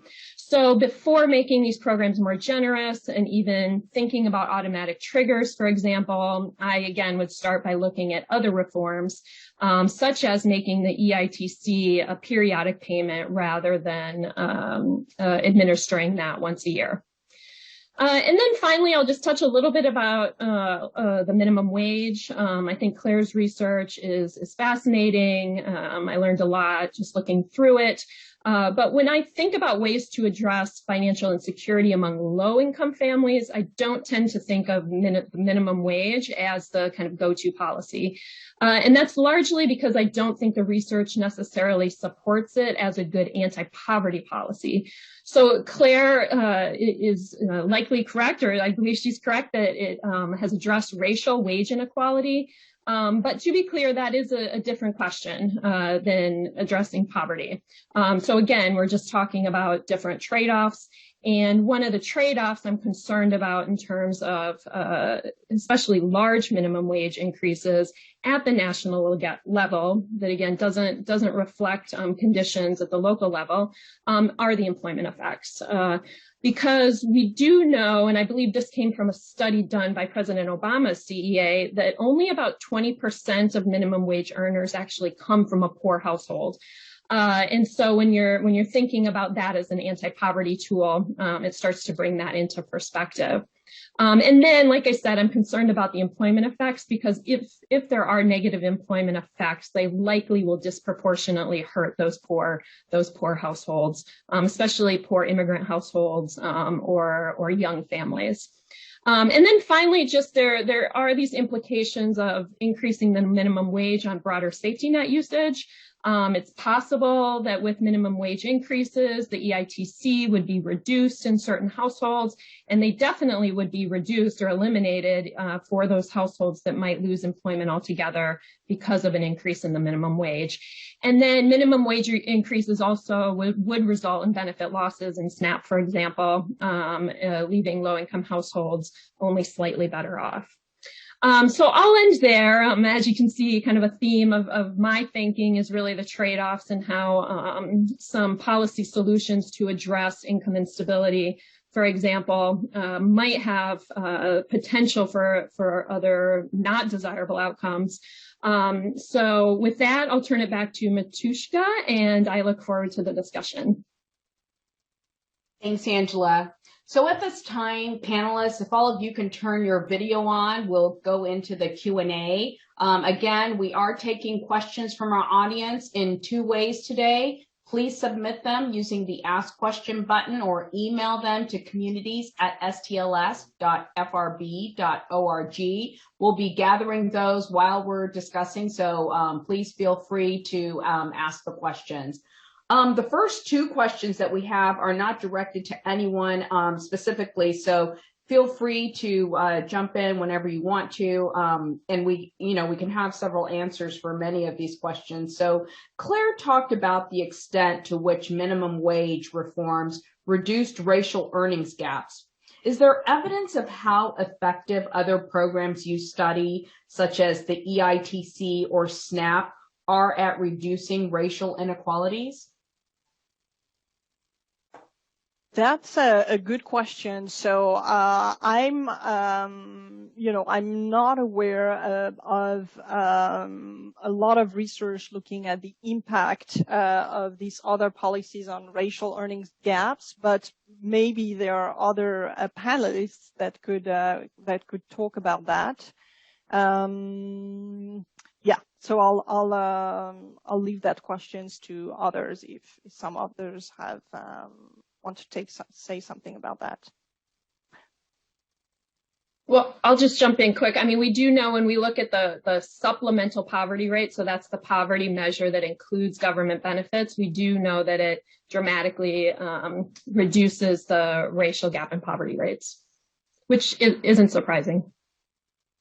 And I would just add, I don't know of as much work that's focused on racial differences and how programs are at alleviating these things, but certainly like levels of things like food insecurity tend to be higher for Black non-Hispanic and Hispanic families than they are for white non-Hispanic and Asian non-Hispanic families. Yeah, I'll just add something, saying that yes, the Black population is overrepresented in poverty and therefore benefits more from those safety net policies in general. The reason why it was interesting also to look at how the minimum wage closed the racial earnings gap was because of the political economy of this policy in the United States. Because Black workers were excluded from coverage at the beginning of the history of the minimum wage in this country, like Black workers were excluded, or certain sectors were excluded from UI coverage when it was created in 1935. So this was also, a question related to this political economy history of the United States. Okay, I have a good question that pairs with the one I just asked. Again, it's not directed to anyone specifically. the question is, Black and Hispanic women are seeing a slower labor market recovery during the recovery than white workers and overall workers. What are the factors that may be contributing to that? Would anybody like to take a stab at that?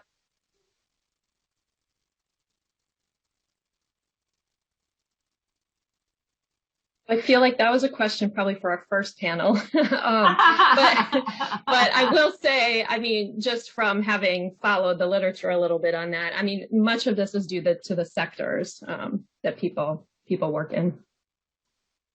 Yeah, I think that's very much true. I mean, Black and Hispanic women are more likely to be in the retail sector, which is struggling relative to other sectors. And so, yeah, I think Angela is right on this one, but also less likely to have broader support and protections in general in the workplaces.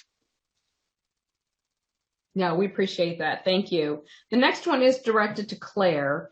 Do you think of policies like the minimum wage and the EITC as substitutes for each other since they both increase the return to work?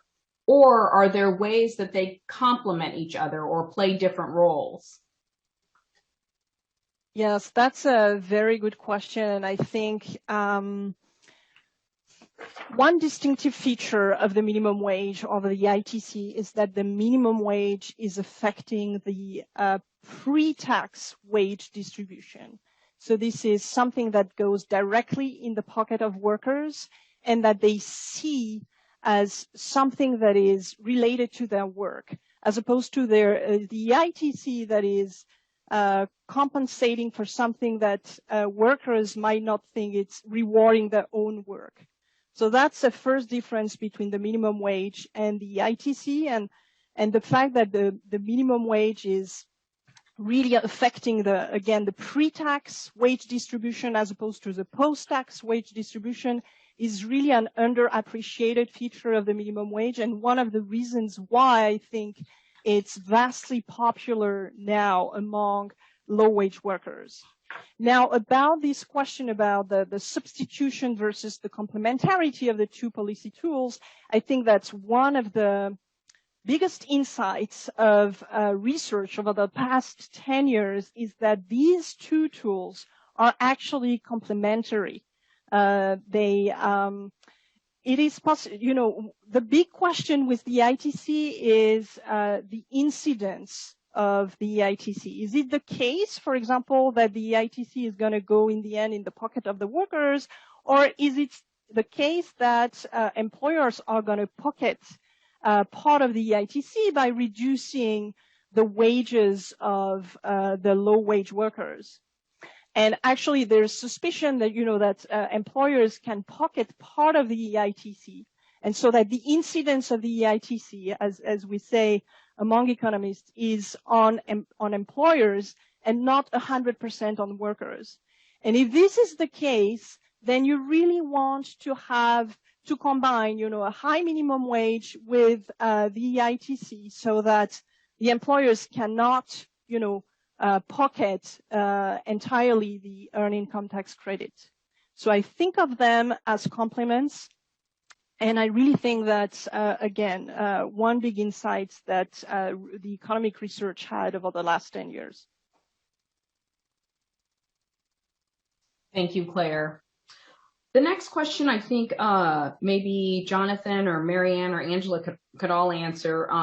Last month, we started a new policy experiment with monthly child tax credit payments. What do you think researchers and policymakers should be looking for in evaluating the success of this program and determining whether to extend it? Well, I think sorry, go ahead. No, Marianne, I'll jump in after. I was going to say, so one thing is, like I mentioned, there's projections that this will have enormous effects on the level of poverty for families with children in the next year. And, to the extent that we don't want to have a lot of poor kids, that seems like it could be a good thing, and we should pay attention to that. I also think we should pay attention, Angela has raised a number of concerns about work disincentive effects of programs like this. And I think, we should pay attention to that. There have been some projections from AEI that there would only be small changes in marginal tax rates associated with this across the distribution. But, it's important to understand that. And then finally, I think that, there are it suggests some opportunities to improve our data infrastructure. Like there were some projections that some families may not be able to get the CTC because, the IRS doesn't have all their information because they don't file taxes all the time. And I think this points to a larger thing that could also addresses this fraud concern Angela raised. We should have, the Evidence-Based Policy Act pushes for data infrastructure and integration of data. And if we had more of that, it would be easier to find everybody. And just to follow on, one of the interesting things about the CTC is that it's monthly this year, and then it's going to be a lump where the rest of the money is going to come at tax time. And in fact, people can make the choice to get more of it at tax time if they want, so get a bigger lump. And so it's really speaking to this question of how we design these transfers. And it gives us a chance to see whether, getting that big child tax credit payment, whether that's more or less effective than what we see this year, which is going to be the monthly payments.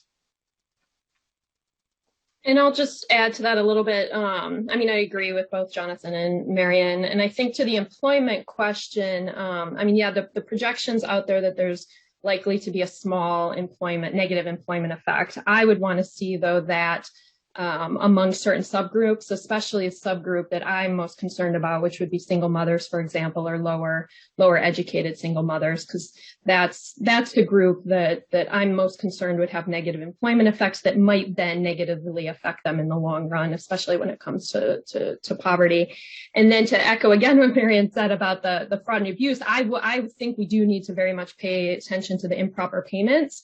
Going out, I think that the monthly distribution was thrown together pretty quickly. It's something the IRS does not have a whole lot of experience with. I can speak from personal experience. I think we got an error in our CTC payment already, and so I'm sure that we're not unique. And so I think that is a big issue and unfortunately, I think it actually might hurt long-term efforts to make the EITC and the CTC a regular payment if those issues don't get worked out pretty quickly. Can I add something? Actually, just, it's interesting. We're talking about employment effects, and there's a question which I think is unresolved, and maybe the panel has a sense of it, but some of those employment effects have to do with childcare, have to do with elder care, have to do with job search. And, as economists, we see those as positive things. There are definitely employment effects which are negative, where people are taking leisure or, using their time in other non-productive ways. But some of it, especially coming out of a pandemic, and especially with children struggling as they have been during the pandemic, some of those employment effects may, from a public policy point of view, be seen as a positive thing. Oh, I appreciate that. Can I add something to Matushka? Yeah, please. I also think, we've tried to make changes to our tax system to not have as big a marriage penalty as there used to be, and to not have penalties for families with kids. And so, if we think it's good for higher income parents to be home with their kids, maybe it's good for lower income parents to be home with their kids too. Yeah, just real quickly. I don't necessarily disagree with Jonathan and Marian. I just think we do have research from past. AFDC, not the same program at all. I'm not trying to suggest that it is, but we have research from the past that kids did not do all that well in non-working households. So I think it is an open question, but it's also one that I think has not gotten enough attention. Most of the attention has been that giving parents more time to be at home with their children will be a positive thing, which it certainly will be. But I think there's also the possibility that it would not be. And I think we have to pay attention to that too.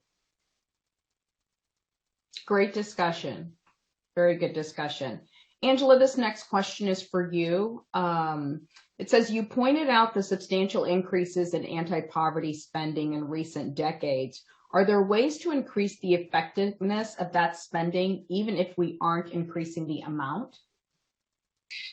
Yes, great question, and there definitely is. So I did point out the increase in spending, but that and the decline in poverty that resulted, but that for the most part did not address many of the underlying issues of poverty, which is largely limited employment, but then all of the other issues that are related to low levels of employment. And so there's problems that still exist within the safety net, even at those higher levels, that I think could be fixed. One is still reducing the effective marginal tax rate. So the amount of benefits that are lost as earnings increase, and those benefit cliffs. Now, the benefit cliffs aren't as dramatic as they were in the past. Benefit programs, for the most part, phase out slowly as income increases. But those effective marginal tax rates do still exist, and those cliffs do still exist for certain circumstances of households. And they especially exist when households go from part-time work to full-time work. So I think that is one of the main issues that is remaining in the safety net, as well as the marriage penalties. And the marriage penalty and the EITC, I think, is one of the things that we should pay more attention to and think about just making the EITC more generous for married families, not necessarily reducing benefits for unmarried families. Marian, I'm going to follow up with this next question too. It's right in the same avenue. As anti-poverty programs have shifted more towards work-based programs such as the EITC, are there people getting left behind? And if so, how can we support those who need assistance without deteriorating the employment incentives from programs like the EITC? Well, as I mentioned, the EITC is a terrible counter-cyclical program because you earn stuff this year and then you get benefits next year. And so if you get a hit this year, you might lose benefits next year. But also my own work with Hilary Hoynes and Lyra Kuka has shown that, the EITC is, the way in which it's counter-cyclical is people who wouldn't be eligible for it in the absence of an economic shock come into the eligibility range, and then some very low-income people fall out of the program altogether. So I think having more automatic stabilizers is a way to sort of help people when times are bad, not just in the UI system, but in the SNAP system. Hilary Hoynes and Diane Schatzenbach have a Brookings I think it's Hamilton Project thing suggesting, as part of a volume about automatic stabilizers. But I think automatic stabilizers could help, maybe change characteristics of the program or have a program where you automatically pay the maximum allotment if unemployment rate goes past a certain point. Things like that could help. Thank you. Any other thoughts on that? I was really struck by a really great figure that Angela showed, showing the over time how different safety net programs had changed, and overall showing that the levels were very high when you add them all up. But what was so striking in Angela's figure was that TANF really over time just diminished very strongly, such that a lot of people just don't even think of it as a possible part of the safety net when they're struggling.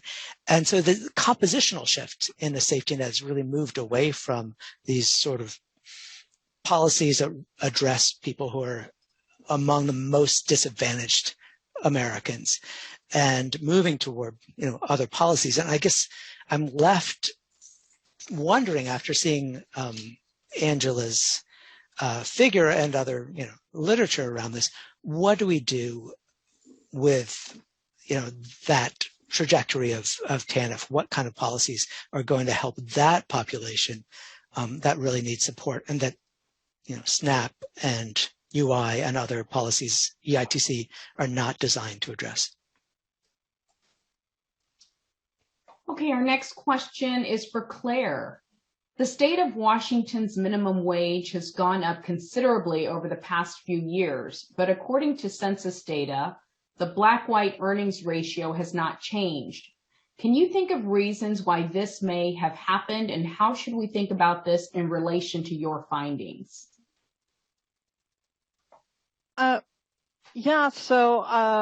Good question. I mean, to look at the evolution of the black-white earnings ratio, we need to look at by how much Black workers are overrepresented at the bottom of the distribution. That's one parameter to take into account. Then you have to take into account the disemployment effects and the differences in the employment effects across the two racial groups. So I would say these are the two main parameters to have in mind.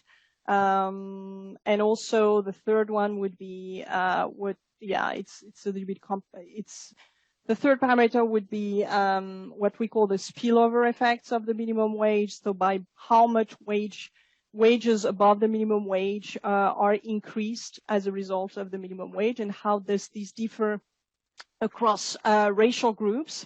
Now, one thing that I can say is that the vast majority of the research that has been published on those large citywide minimum wage increases, so that have been published over the last 2 years, are showing that the disemployment effects of these large minimum wage increases, and that also speaks to what Angela was saying. My reply is that in general, the recent minimum wage research has found low disemployment effects, even for large minimum wage increases, even in the United States, even for the local minimum wage increases. So that's my answer to this question. And more fundamentally, I think I would like to take this opportunity to respond to Angela, who was saying that the minimum wage shouldn't be considered as an anti-poverty policy. I think I disagree with this. I think we should go back to 1938 and listen to President Roosevelt, who actually conceptualized the minimum wage as a living wage. So as a tool to fight against poverty. So I have one quote. President Roosevelt said in 1938, "We are creating this minimum wage to protect this nation from the evils and dangers resulting from wages too low to buy the bare necessities of life." So the minimum wage has been conceptualized has been thought as an anti-poverty tool in the U.S. Second point is that the vast majority of the research, and I'm repeating it, is showing very small disemployment effects today. And the third point is that if you look at the profile of minimum wage workers today, you would see that on average, the people who are going to benefit from a $15 minimum wage increases are on average 35 years old, and many of them have children. So the increase in the minimum wage would help all these, not only these workers, but also their families. And in fact, there are many simulations that are looking at the anti-poverty effects of the minimum wage, saying that a $15 minimum wage increase would probably lift 2 to 4 million people out of poverty. So I'll end with this comment. Just a real quick response to that. It's just that the context today is so different. I mean, in the 1930s and even into the 1960s, poverty was still an issue of low wages. And that isn't the case anymore. As time went on with the increase in single parenthood, poverty now is an issue of not working. I think it's about 2/3 of those in poverty do not work full time over the year. And as we know, single parents are disproportionately poor. So it's a completely different context. So the minimum wage may have been an appropriate anti-poverty tool decades ago, but I just think the context is too different now. Yeah, I would like to respond to this, Angela, just by saying the very first statistic that I mentioned in the first 10 minutes was that today the minimum wage is not able to protect against poverty. So even a full-time worker at the minimum wage today lives below the poverty line. So the context hasn't changed. Thank you all for that discussion. The next question is for Jonathan. So Both you and Todd Green in the first panel emphasized the importance of income stability in addition to the income level. How do you think we can go about improving the income stability of these workers? I think fundamentally there are, a number of steps. One of the issues, and this really ties to both to that panel, the first panel, and also, to the concerns that Claire's raising with the minimum wage, is that, the reason why wages haven't risen is that workers, haven't had the sort of bargaining power to take advantage of their increasing productivity, as Claire described, and that sort of lack of bargaining power has also translated not just in lower wages, but also to increasing risk placed on workers. So the inability to command steady paychecks, steady hours, the increasing reliance on tips and the tip minimum wage. So Claire's talking about the minimum wage, but there's also the tip minimum wage, which hasn't gone up. And so there are a number of steps that we could imagine that would help improve stability.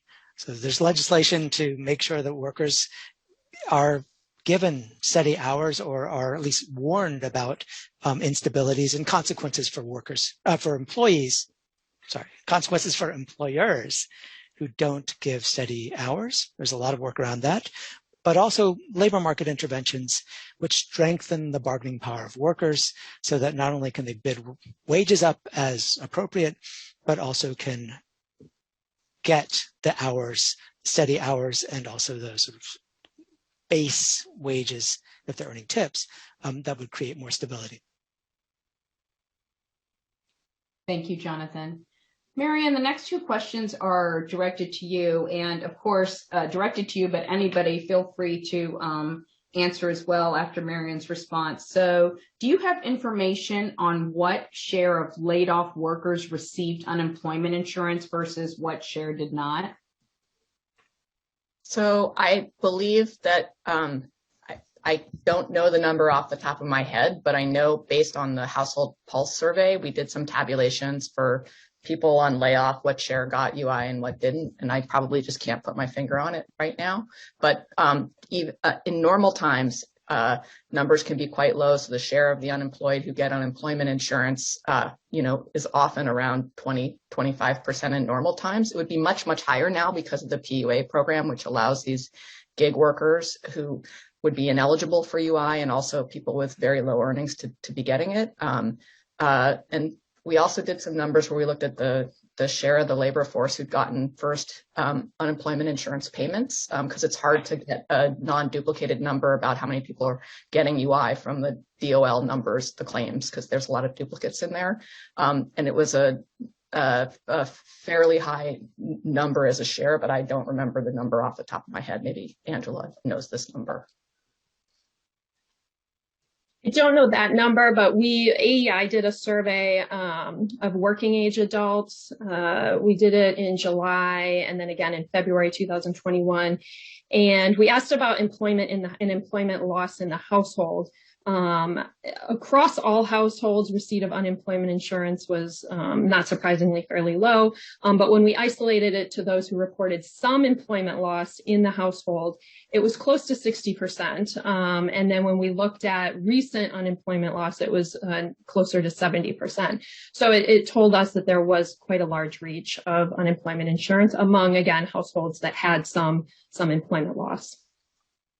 Yeah, and I would just emphasize that a lot of that is going to be this PUA program, which is a, temporary one-time thing this time. And, maybe it would be, as Rob pointed out in the previous panel, and maybe Eliza did too, it might be good to think about changing our unemployment insurance program when so many workers are not attached to employers, but are some sort of independent contractors. And Marianne, with the next question, what reforms do you think are needed to address the issues with unemployment delays over the past year?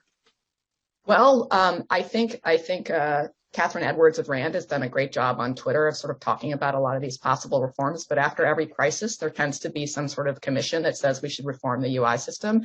So in part, many states have not changed the share of wages on which UI is contributed. It's $7,000, the first $7,000 of wages people pay taxes on in California. And there are 3 or 4 other states who have numbers like that. And so what this means is, even if you're well funded in regular times, then you end up in a bad time in the hole because you don't have enough premiums and you're sort of dependent on these emergency programs that are fully federally funded. So I think, some actions at the federal level to change the program so that it is more modernized. I think also that there needs to be some consideration of how much consumption smoothing you want to have. Clearly states that chose to reduce the length of their regular UI benefits after the Great Recession. So, a number of states, including North Carolina is the one that sticks in my head, cut their length of benefits from 6 months to a much shorter period. And, that obviously reduces the amount of consumption smoothing that you can get out of a program like that. And, it's a federally mandated program, so we maybe should think about whether, there should be sort of some uniformity in terms of how it's administered. And I think also just having some way to get states to modernize their programs so that they can handle big increases in need. There were these articles about how they picked $600 and $300 and $400 for the top up because the systems were using such antiquated programming that there was no way for them to actually do it as a share. They had to do a round number because that way they could implement it in 3 months or 2 months, as opposed to like how long it would take them to have done, something that might have been more targeted. Thank you. Thank you for that response. Well, looking at the time, we probably have time for one more question, and I'd like to get a question that all of you can respond to as we close out the evening. Based on your work and what you have seen over the past year, what do you think is the most important thing we can do to support workers to promote an inclusive recovery? Angela, we can start with you. Oh, sure. The one thing for an inclusive recovery.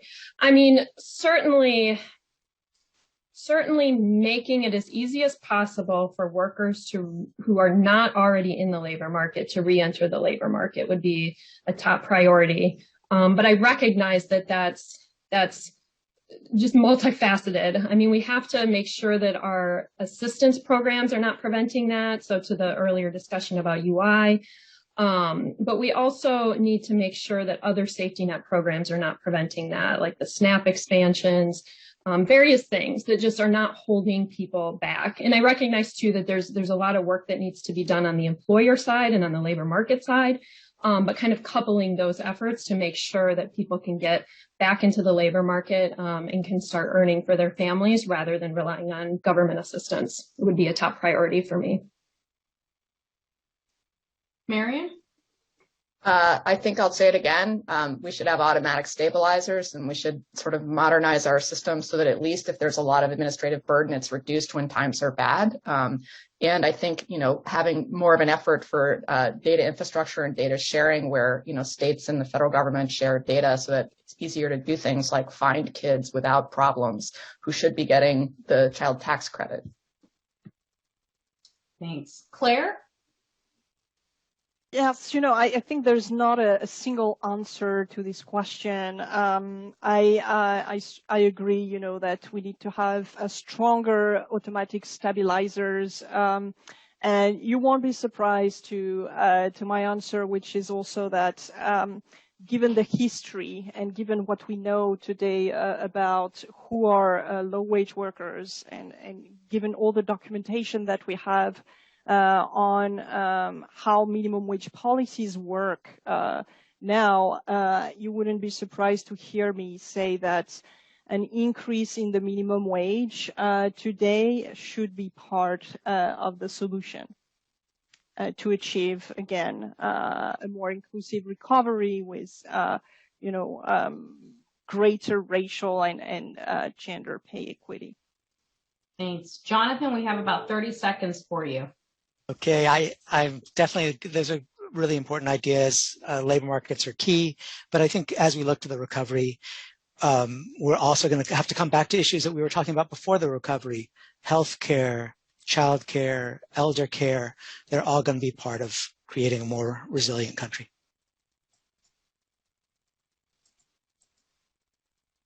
Well, thank you all. I'd like to thank Angela Rashidi and our presenters from Group 2 for sharing their time and expertise with us. We would also like to thank all of our viewers, and we'd like to remind you the opinions and statements expressed in this presentation are those of the speakers and are intended only for informational purposes. They do not reflect official positions of the Federal Reserve Bank of St. Louis or the Board of Governors of the Federal Reserve System. So at this time, please watch your screen. We just shared a survey link if you joined us in the webinar. We'd appreciate any feedback that you can provide about today's session. This survey will only take you about 2 minutes to complete, so we'd appreciate that. Today's session was the first in a series of seminars focusing on an inclusive recovery on fedcommunities.org. You'll be able to have access to the materials for this session as well as the recording of the session. You'll also see information about the next seminar on October 21st on how to register for that event. We hope you'll join us for this next event. Thank you again for joining us. This concludes today's focus on lower income and marginalized workers in the recovery. Enjoy the rest of your day.